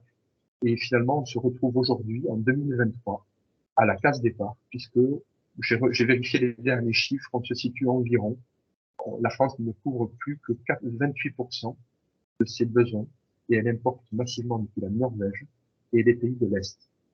Donc aujourd'hui, notre pays serait incapable de soutenir une guerre de haute intensité, puisque nos réserves d'azote à finalité militaire sont inférieures à 15 jours. Un général, il n'y a pas très longtemps, a avancé même le chiffre d'une semaine. Je ne suis pas en mesure de vérifier ces dires, mais 15 jours ou une semaine, on voit en tout cas que le rêve libéral d'un monde sans usine n'est pas soutenable, en tout cas dans le contexte politique, géopolitique actuel. Et cela sans bien sûr sans appeler à la guerre, bien évidemment. Mais en tout cas, on montre qu'on a des mentalités qui ont totalement évolué et qui nous mènent aujourd'hui dans une certaine impasse géopolitique. Alors je vais juste avancer donc, et je terminerai sur cette question. Dans la période de croissance qui a caractérisé l'usine dans l'après 1945, les activités de l'ONIA ont-elles été source d'inquiétude ou de contestation? Alors premièrement, voici deux cartes qui montrent l'évolution du tissu urbain toulousain. En 1945, on a encore un tissu urbain peu dense, mais qui, c'est vrai, va se rapprocher de l'usine. Donc c'est l'usine qui se fait coloniser par la ville et pas l'inverse. Le pôle chimique et ses alentours en 1980, vous voyez qu'on a construit le quartier, la cité de Papus, et que, en réalité, on a une pression démographique énorme, puisqu'à partir des années 1950, Toulouse gagne entre 20 et 25 000 habitants par année. Toulouse et son agglomération. Donc, la municipalité de l'époque, Raymond Badiou, maire de Toulouse, puis Louis Bazerque, puis ensuite Pierre Baudis, dont le père d'ailleurs était ingénieur à l'ONIA jusqu'en 1955, se retrouve obligé d'utiliser les terres et les territoires vacants pour créer différents projets urbanistiques, notamment le fameux projet du quartier d'Ampalo et enfin le projet du Grand Mirail. Et c'est que dans les années 70-80 que la ville colonise le site industriel et qu'on va créer à ce moment-là un véritable seuil d'irréversibilité. Alors, jusqu'aux années 80, a-t-on eu quand même des plaintes? Grâce aux travaux de la géographe Marion Coopé, qui a réalisé une thèse sur la question, que peut-être certains d'entre vous connaissent déjà, on s'aperçoit que les revendications citoyennes sont demeurées relativement rares. Elles semblent principalement porter sur les accidents éventuels, sur la nocivité des rejets dans la Garonne, comme c'était déjà le cas dans l'entre-deux-guerres, et les nocivités pour la faune et la flore, ou encore quelques dégagements gazeux, avec notamment l'odeur d'œuf pourri, qui est très caractéristique de l'ammoniac. Mais ces plaintes restent très confinées. Les médias de l'époque, les édiles locaux, municipaux ou régionaux, ne cessent de vanter davantage les atouts de cette industrie chimique, grâce à ses emplois qu'elle procure, au progrès technologique, plutôt que de s'attarder sur les nuisances. Les articles et les vidéos insistent davantage sur la modernité des installations et surtout sur le rayonnement économique de l'ONIA et de l'APC par la suite. Alors, quel a été le tournant? Et je terminerai là-dessus. Le tournant de cette histoire, ça a été d'une part le redéploiement industriel dans les années 80, où l'usine va perdre son importance, d'où le fait qu'on ait une friche industrielle qui va commencer à se faire jour, c'est que AZF va passer de environ 3000 salariés à la fin des années 60 à seulement moins de 1000 salariés au début des années 80. Donc son importance pour l'usine, pour la ville diminue. Donc, et on a ensuite les mentalités qui vont évoluer avec un tournant de 1986 où vous avez une hausse des contestations. Alors attention, le diagramme en barre montre une surexposition de l'année 86, mais on voit que quand même, 89, 90, on a quand même une augmentation significative des plaintes. En fait, cette montée des revendications intervient en écho aux catastrophes de Tchernobyl, de Seveso en Italie, qui débouche sur la loi Seveso de 1982, mais aussi sur les catastrophes de Bâle en Suisse et de l'évolution de la législation européenne, donc la loi dite Seveso, et qui vont favoriser la constitution à Toulouse de mouvements contestataires et militants qui se structurent autour d'associations de prévention des risques et de lutte pour la préservation de l'environnement. Ainsi, les plaintes se multiplient et se font de plus en plus précises, demandent de mise en place de mesures draconiennes, notamment pour mesurer toutes les émanations de gaz, demandent de régulation et de contrôle des pollutions, demandent aussi d'une réorientation des productions vers des activités qui seraient beaucoup moins polluantes. Mais comment expliquer qu'on ait atteint 505 plaintes en 1986? En fait, cette plainte ne concerne pas l'ONIA ou AZF précisément, mais plutôt la PNP et Tolochini, qui est une usine située à côté. Parce que à ce moment-là, la PNT va va ouvrir un atelier de phosgène. Or, le phosgène est très connu pour être extrêmement dangereux. Et c'est pour cette raison-là qu'on va avoir énormément de plaintes. Toutefois, ça ne va pas empêcher l'installation de cette activité, mais c'est cette activité-là qui, après l'explosion de 2001, par contre, va être définitivement abandonnée. Donc, pour conclure, finalement, comment expliquer cet effacement du risque jusqu'aux années 80? Tout simplement,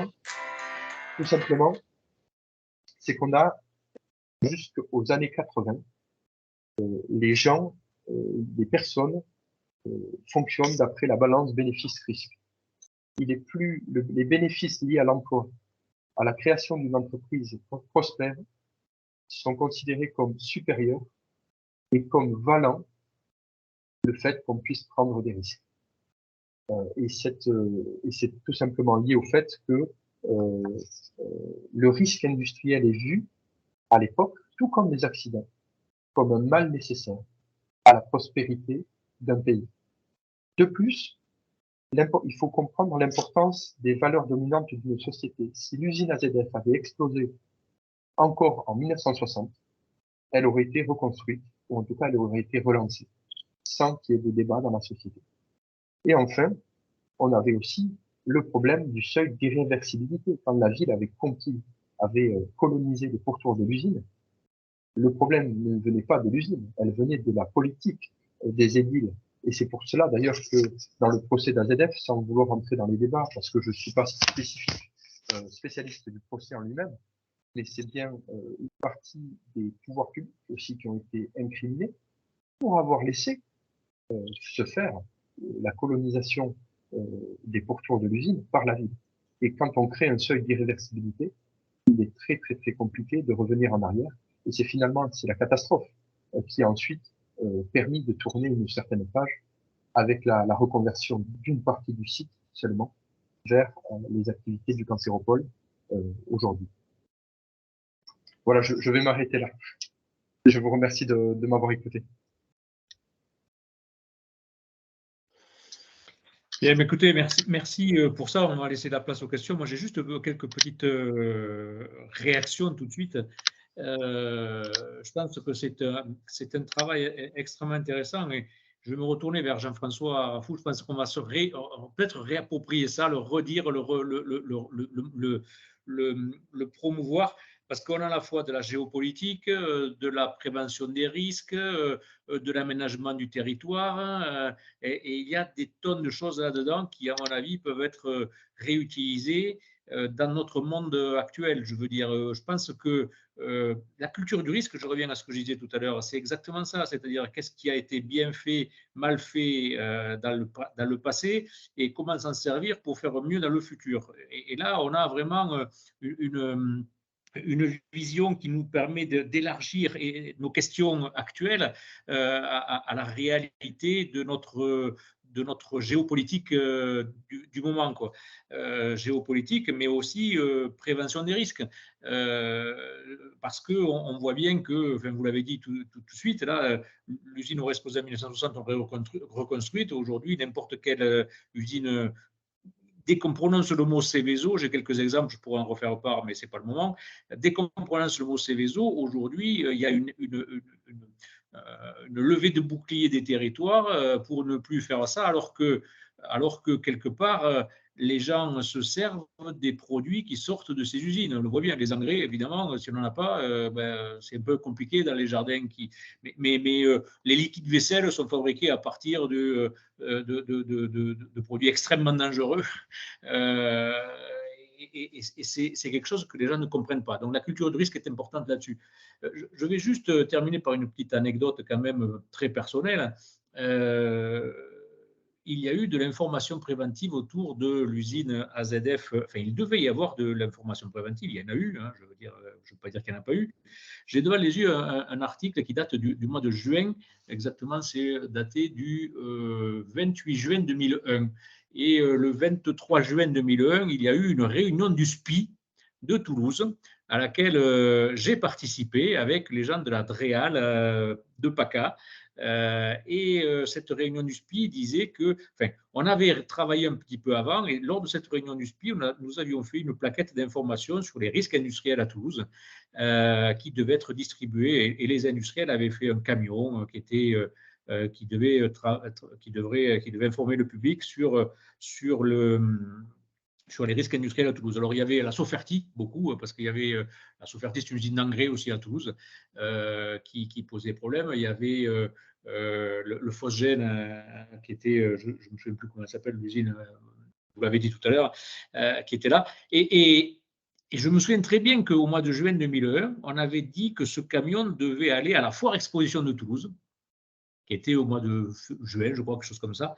Et il y avait une levée de bouclier, des industriels en particulier, qui disaient attention, à la foire exposition de Toulouse, nous sommes à l'extérieur du cercle PPI, et l'information réglementaire ne doit être faite que dans le cercle PPI défini par l'administration. Et donc, il avait été refusé par les industriels qui payaient ce camion que cette manifestation se tienne au parc des expositions, au motif qu'il était à 150 mètres de la limite du cercle Céveso qui était tracé par la préfecture.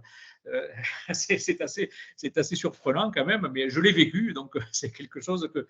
Et donc, je le dis et je le redis, mais je pense qu'il faut qu'on s'appuie sur ce travail et sur ce que vous venez de présenter pour justement faire comprendre qu'est-ce que c'est que la culture du risque, comment on a des grandes questions politiques d'aménagement du territoire, d'indépendance nationale, etc. Et que tout ça, c'est complètement lié. On parle de risque industriel, mais c'est quasiment la même chose sur le risque naturel aussi. Préservation des forêts, de l'eau, etc. Tout ça, c'est fort intéressant et je pense qu'on a intérêt, mais je pense qu'on va le faire, on va le promouvoir. Peut-être avec d'autres partenariats, je pense à l'INERIS par exemple, ou les sapeurs-pompiers travaillent ensemble, mais je suis absolument persuadé que ce genre de travail est fondamental pour à la fois nos politiques et nos enfants, quelque part, j'allais dire, pour expliquer tout ça.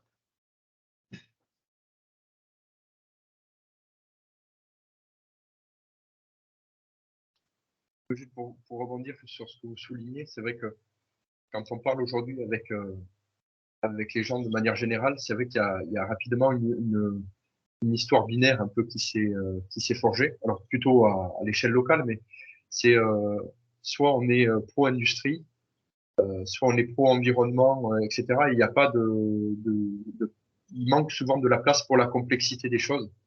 Et c'est là où l'histoire est là pour pacifier justement des mémoires souvent légitimes mais opposées, et pour revenir aussi sur quels ont été les jeux d'acteurs à l'époque, quelle ont été la rationalité des gens, et surtout qu'est-ce qu'ils ont assumé de prendre comme risque. Et c'est vrai qu'après on est dans une société où les mentalités ont évolué et il faut en prendre compte. Mais le danger, c'est toujours en histoire de faire de l'anachronisme.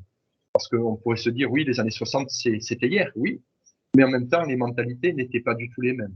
Et on a pu le voir aussi, sans vouloir ouvrir une nouvelle parenthèse, mais le rapport qu'on a eu aussi à la pandémie, par exemple de Covid-19, quand on sait qu'en 1969, donc encore c'était Pompidou au pouvoir, il y avait eu une grippe qui avait fait, je sais plus, 35 000 morts, on n'en avait pas parlé. Parce qu'à l'époque, on a un rapport à la mort, on a un rapport au risque qui n'est pas du tout le même, et vouloir analyser ces années-là comme avec notre propre mentalité est une erreur. Et c'est pour ça que plus on va reprendre cette histoire depuis le début, et on pourrait faire ça, bien sûr, avec d'autres usines, bien évidemment, sous réserve d'avoir les archives. Parce que ce qui est génial avec Total, je le dis, c'est qu'ils m'ont donné toutes les archives. Alors, je suis pas allé jusqu'à 2001, c'est vrai, mais en tout cas, j'ai toutes les archives jusqu'à 1999 inclus. Donc, on peut faire donc les archives d'entreprise, les archives syndicales, les archives de l'État, les archives des collectivités territoriales. Et avec ça, on peut faire du bon boulot.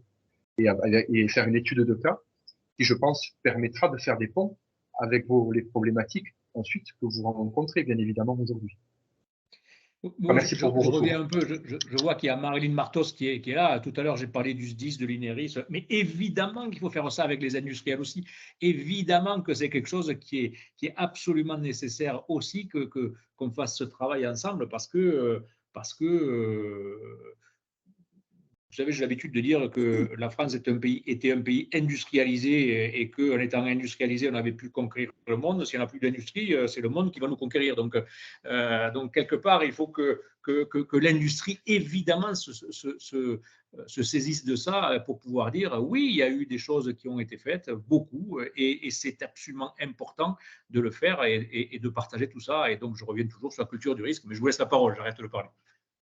Oui, pour compléter, effectivement, les industriels se mobilisent, font des choses. Alors, c'est vrai que pour ma part, donc Marilyn Martos, Franchimie Méditerranée, je suis plutôt à l'écoute des industriels qui sont sur le territoire Aix-Languedoc-Roussillon.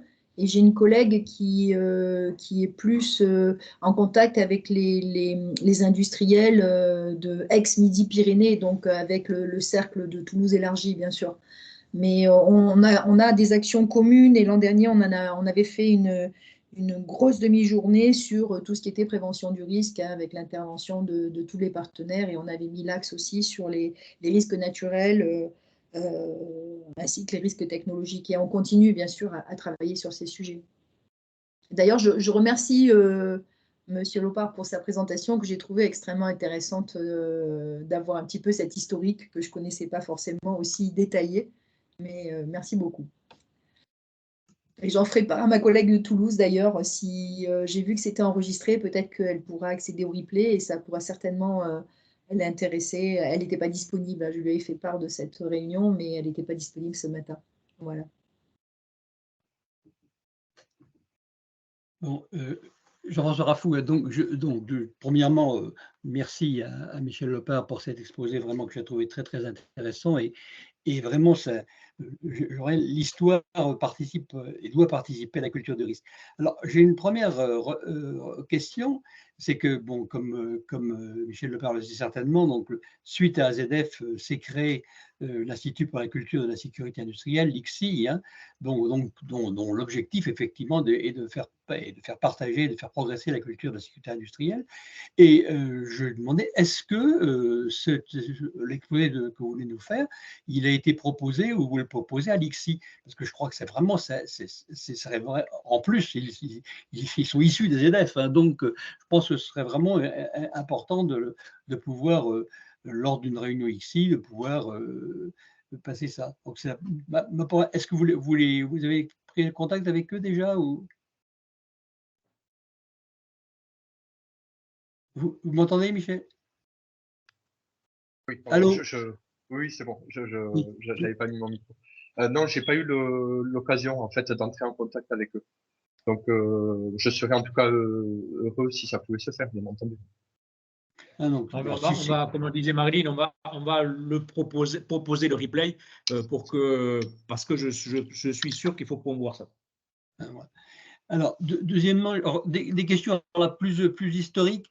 Bon, vous, dans la panorama que vous avez fait des accidents du travail avant la Deuxième Guerre mondiale, donc vous avez montré effectivement qu'il y avait quand même au niveau de l'ONIA une très forte proportion d'accidents du travail hors explosivité. Hein, donc, bon, et est-ce que c'était spécifique à l'ONIA ou est-ce qu'on se trouve aussi dans les autres industries locales dans les mêmes taux d'accidents de travail? Est-ce qu'il y avait vraiment une spécificité ONIA? Parce que vous avez dit quand même qu'il y avait une police d'usine, hein, donc on pourrait même penser que presque ça aurait pu être moins.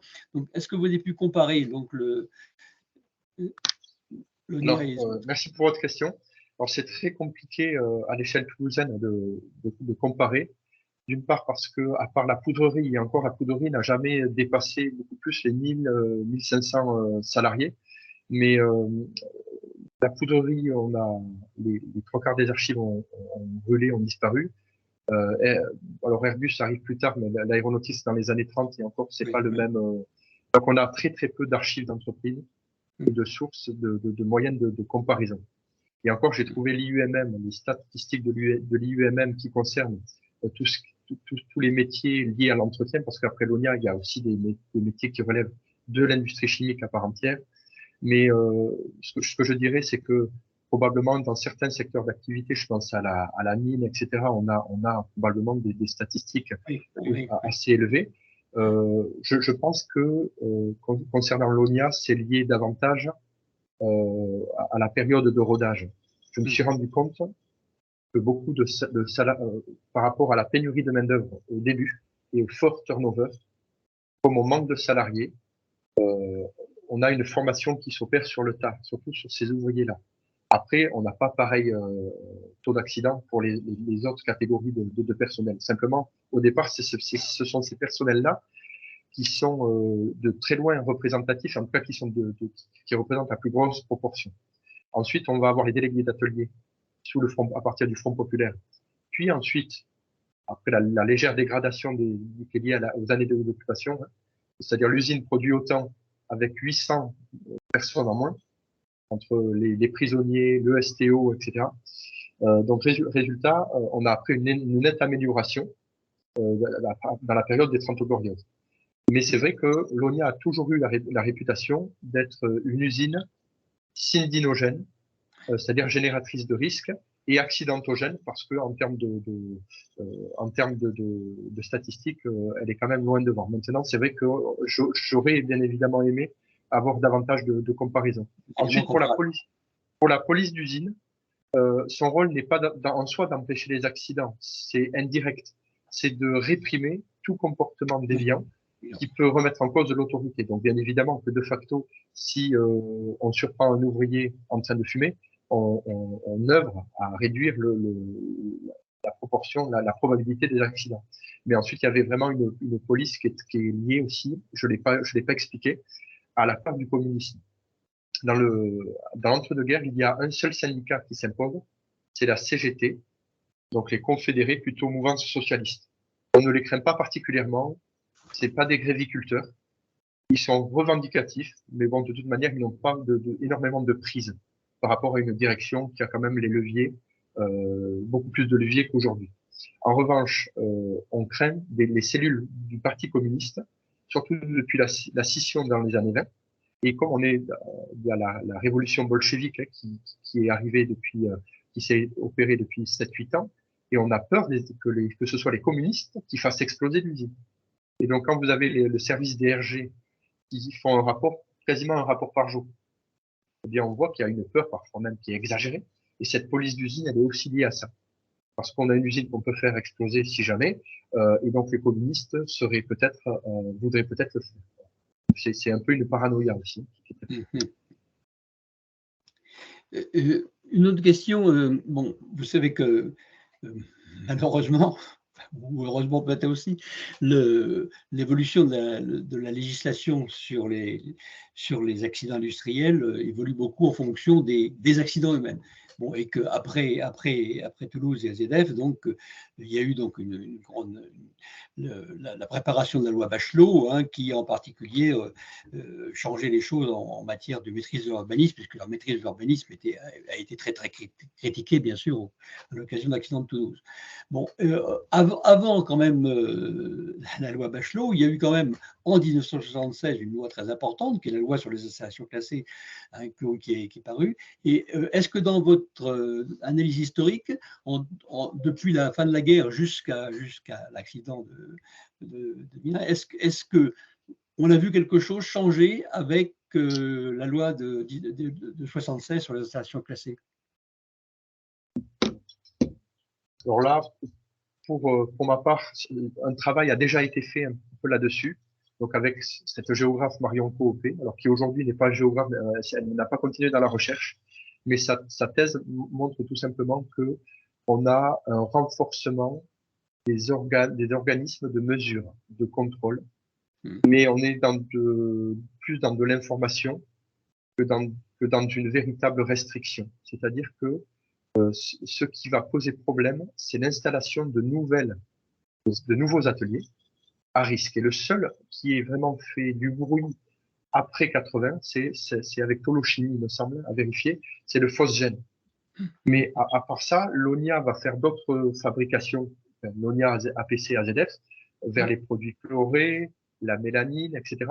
Mais il ne va pas avoir de grands débats, c'est-à-dire qu'à chaque fois, on suit la législation. C'est une législation contraignante au niveau de la paperasse, mais pas contraignante au niveau de l'exercice de l'industrie lui-même. Donc, on a une activité industrielle qui ne va pas être beaucoup plus entravée que cela. Et même, je dirais, il faut attendre les années 86 pour voir même les citoyens ou les habitants ou les associations elles-mêmes commencer vraiment à faire du bruit. Donc, il n'y a pas de rupture à partir de 76, mais plutôt 10 années après. Mais il faudrait le creuser. Il faudrait peut-être le creuser parce que là, j'avoue que j'ai pas encore, probablement, il y a un certain nombre d'archives à fouiller. Je n'ai pas encore fait ce travail. Alors, une dernière question, je ne veux pas monopoliser. Hein. Donc, là, vous avez fait un énorme travail bibliographique. Est-ce qu'aussi vous avez eu, parce que vous avez cité qu'il y a encore peut-être quelques centenaires qui ont connu l'évolution d'AZF. Est-ce que vous avez, en méthodologie de recherche, là, beaucoup été vers de l'interview de personnes? Alors oui, j'ai interviewé plusieurs dizaines de personnes. J'ai pu m'appuyer aussi sur des interviews qui n'ont pas été faites par moi, qui ont été faites des années auparavant. Alors pas forcément de la bonne manière, parce qu'il y a une manière de faire les interviews. Faut pas non plus. Le but c'est d'être déontologique, parce que le danger c'est que quand on est historien, on commence à connaître les archives et on met trop vite les anciens salariés sur la piste. Et or, normalement, on doit se baser uniquement sur leur mémoire. Voilà. Après, ce qui a été génial, c'est il y a quand même un lignage de travailleurs, jusqu'à des travailleurs qui ont connu l'explosion ou qui étaient à la retraite juste avant. Donc, il y a quand même une cohérence. Et donc oui, donc j'ai énormément travaillé sur ça. J'ai quelques témoignages écrits de salariés que je n'ai jamais connus, mais qui ont écrit dans les années 70, 60. J'ai aussi une certaine presse, à la fois une presse plutôt patronale et une presse plutôt syndicale sur les conditions de travail. Alors, il faut faire la part des choses, mais simplement, ça donne des éléments. Et donc, avec ça, mon but, c'est de croiser en fait les différents témoignages et de voir la cohérence. Est-ce qu'il s'est bien passé ça, etc. Et ensuite, c'est les archives quand même qui sont énormément touffues et qui me permettent en fait d'avoir quasiment presque toutes les informations, y compris sur des grèves où on accuse tel salarié d'avoir fait ça. J'ai les rapports DRG, j'ai les rapports du syndicat, et en fait, j'arrive rapidement à savoir ce qu'il en a été vraiment. Donc ça, c'est vraiment la force de mon travail, au-delà après de trouver la méthode, le bon concept, etc. C'est vraiment d'avoir la matière. Quand un historien il a la matière, après il est heureux parce qu'il peut croiser, et surtout ça m'a évité de tomber dans certains biais. C'est-à-dire de ne voir que du technique, de ne voir que de l'économique, ou que de ne voir aussi que du social. C'est les trois en même temps. Et avec le politique qui chapeaute tout ça. Bien, merci. Je vais malheureusement devoir vous quitter parce que j'ai un autre engagement derrière. Donc, merci beaucoup, Michel. Merci aussi près d'avoir organisé cette réunion. Et enfin, vraiment, j'insiste sur ma recommandation, essayer de prendre contact avec l'ICSI parce que je crois que ça fait vraiment important qu'ils sachent le travail que vous avez fait et qu'ils puissent participer à ces diffusions. Et ça donne envie d'acheter votre livre, bien sûr. On vous mettra en contact avec l'ICSI. On vous mettra en contact avec l'ICSI. Au revoir à tous. Au revoir.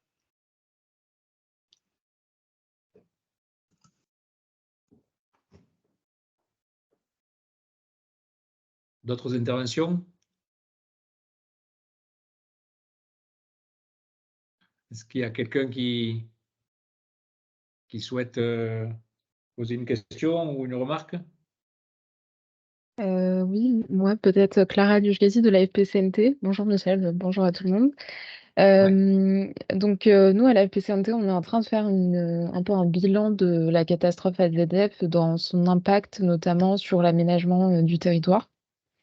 Et donc dans votre présentation, vous disiez que du coup c'était plutôt la ville qui s'était finalement propagée et, aux alentours du risque industriel, enfin aux alentours du site industriel.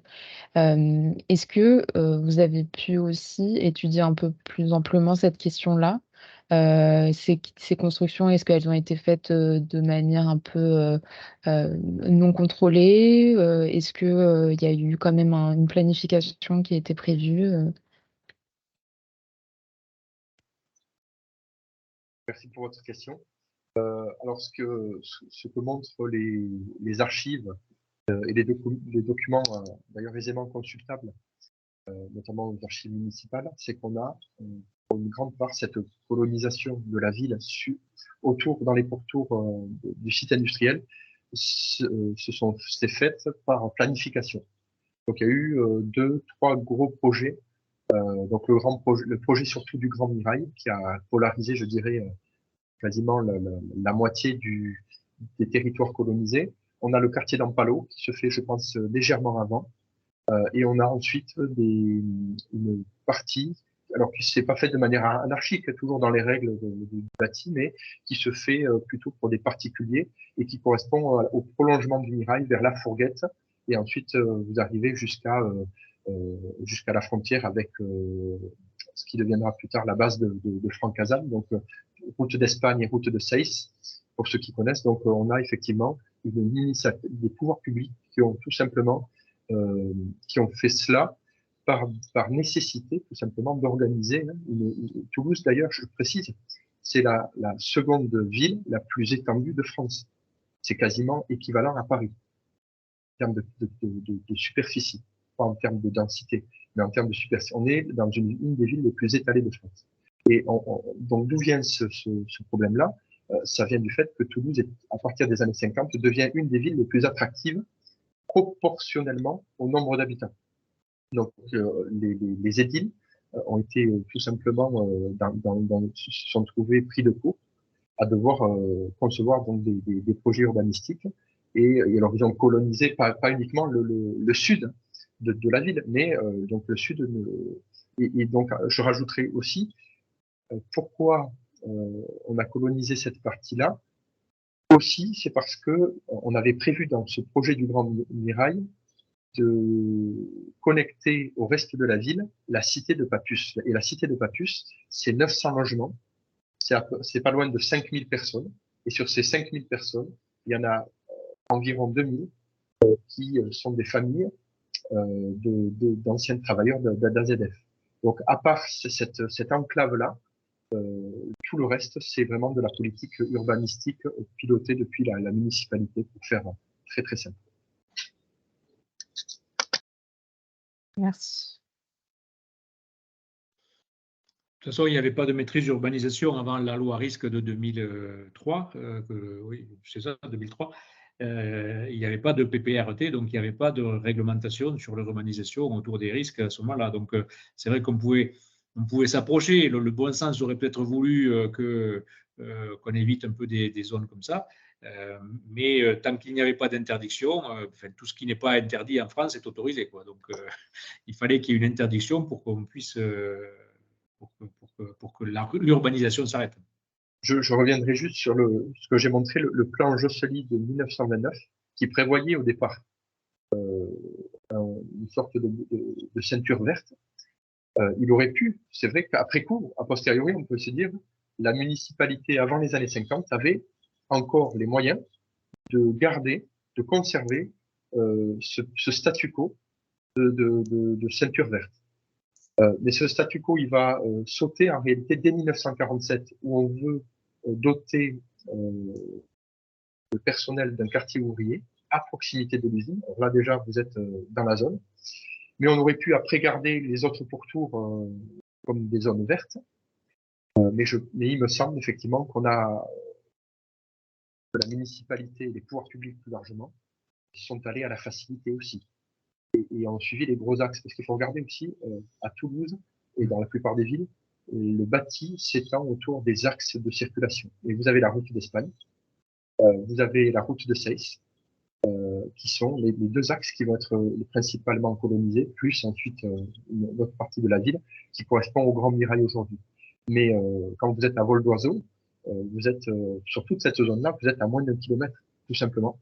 Voilà, donc et c'est ça qui a rendu plus tard on a atteint un seuil d'irréversibilité, donc on a après colonisé quelques petites zones encore qui ne l'avaient pas été dans les années 80. Voilà, et donc on a quelque part on a laissé passer cette possibilité-là, mais parce qu'on n'est pas du tout encore dans la même mentalité et sensibilité qu'aujourd'hui. Donc le maintien de l'emploi, le logement qui correspond aussi, il faut pas oublier, à la modernisation des 30 Glorieuses, le mal logement, on a oublié ce que c'est. C'est-à-dire qu'on a dans toutes les grandes villes de France des bidonvilles. Alors Toulouse, on n'a pas eu un énorme bidonville non plus, mais on a des vieux quartiers qui seraient aujourd'hui vraiment qui sont comme des garnis ouvriers du 19e siècle. Donc il faut pas oublier le mal logement. Plus, j'ai oublié de le mentionner, on a aussi à Toulouse une problématique qui est la même qu'à Montpellier et à Marseille, c'est les rapatriés d'Algérie. On a environ, peut-être pas 1 million, mais on est à 600 000 dans le sud-ouest, dont vous en comptez pas loin de 50 000 qui sont venus à Toulouse. 50 000 à Toulouse intramuros. Et ça en moins en 2-3 ans, cet afflux. Donc tout ça, il a fallu le gérer. Et on l'a géré, pareil, avec les grands ensembles. Est-ce qu'on était obligé de faire le Grand Mirail? On est allé est-ce qu'on peut dire le plus facile? Je sais pas. mais on est allé au plus pratique. Voilà, c'est ce qu'on appelle le volontarisme dans une société qui était très matérialiste quand même et qui voulait régler les problèmes de manière volontaire. Donc on y va, on fait. Voilà. Et le problème, c'est que notre sensibilité d'aujourd'hui a instauré le principe de précaution. Et ce principe de précaution, je répète, il n'existe pas. Et comme l'a rappelé Monsieur Sachet ou Sacher, Sacher, oui. Sacher, voilà. Comme vous l'avez rappelé, il n'y avait pas de loi qui restreignait ou qui réglementait l'urbanisme comme aujourd'hui, les PLU ou toutes ces choses-là.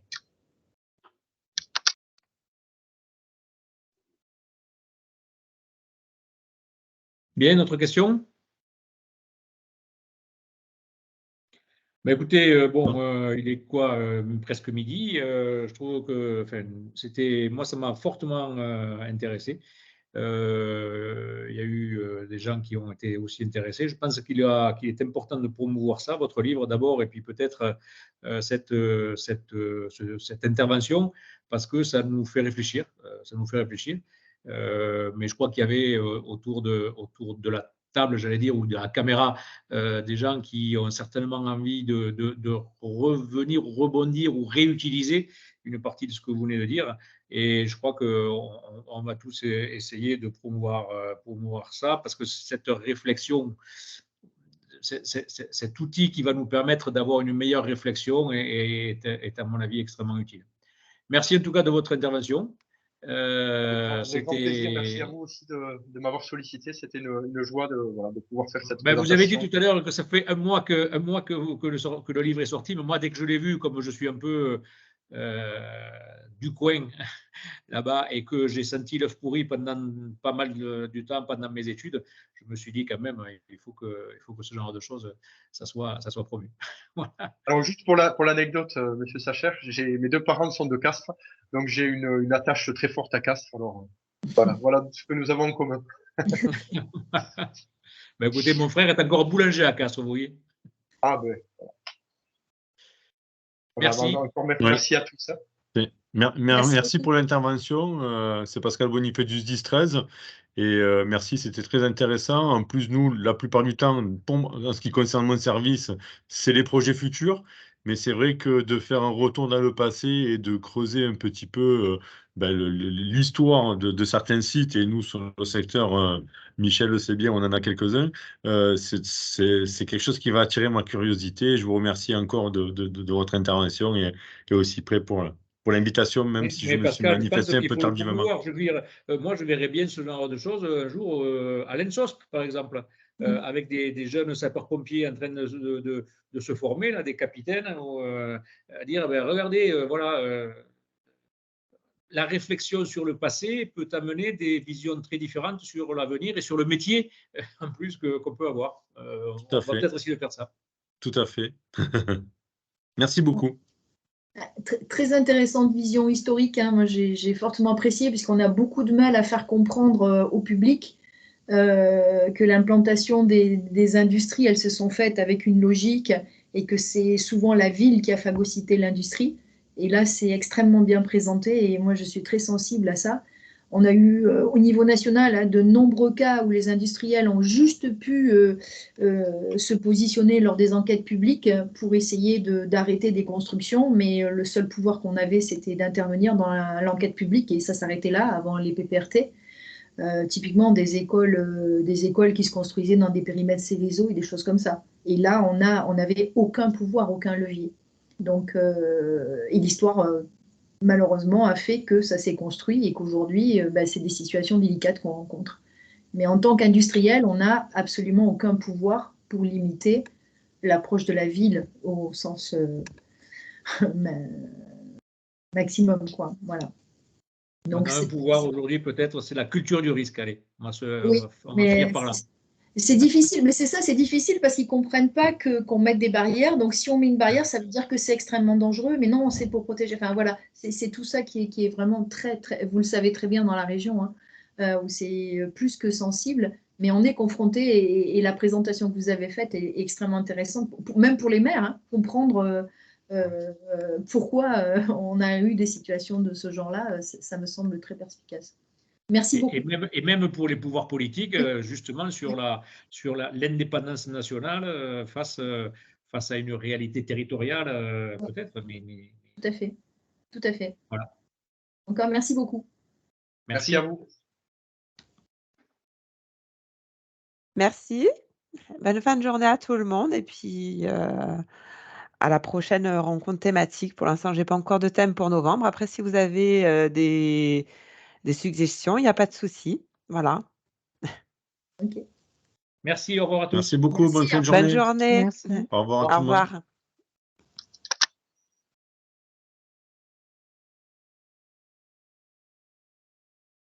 Au revoir, Michael. Merci beaucoup.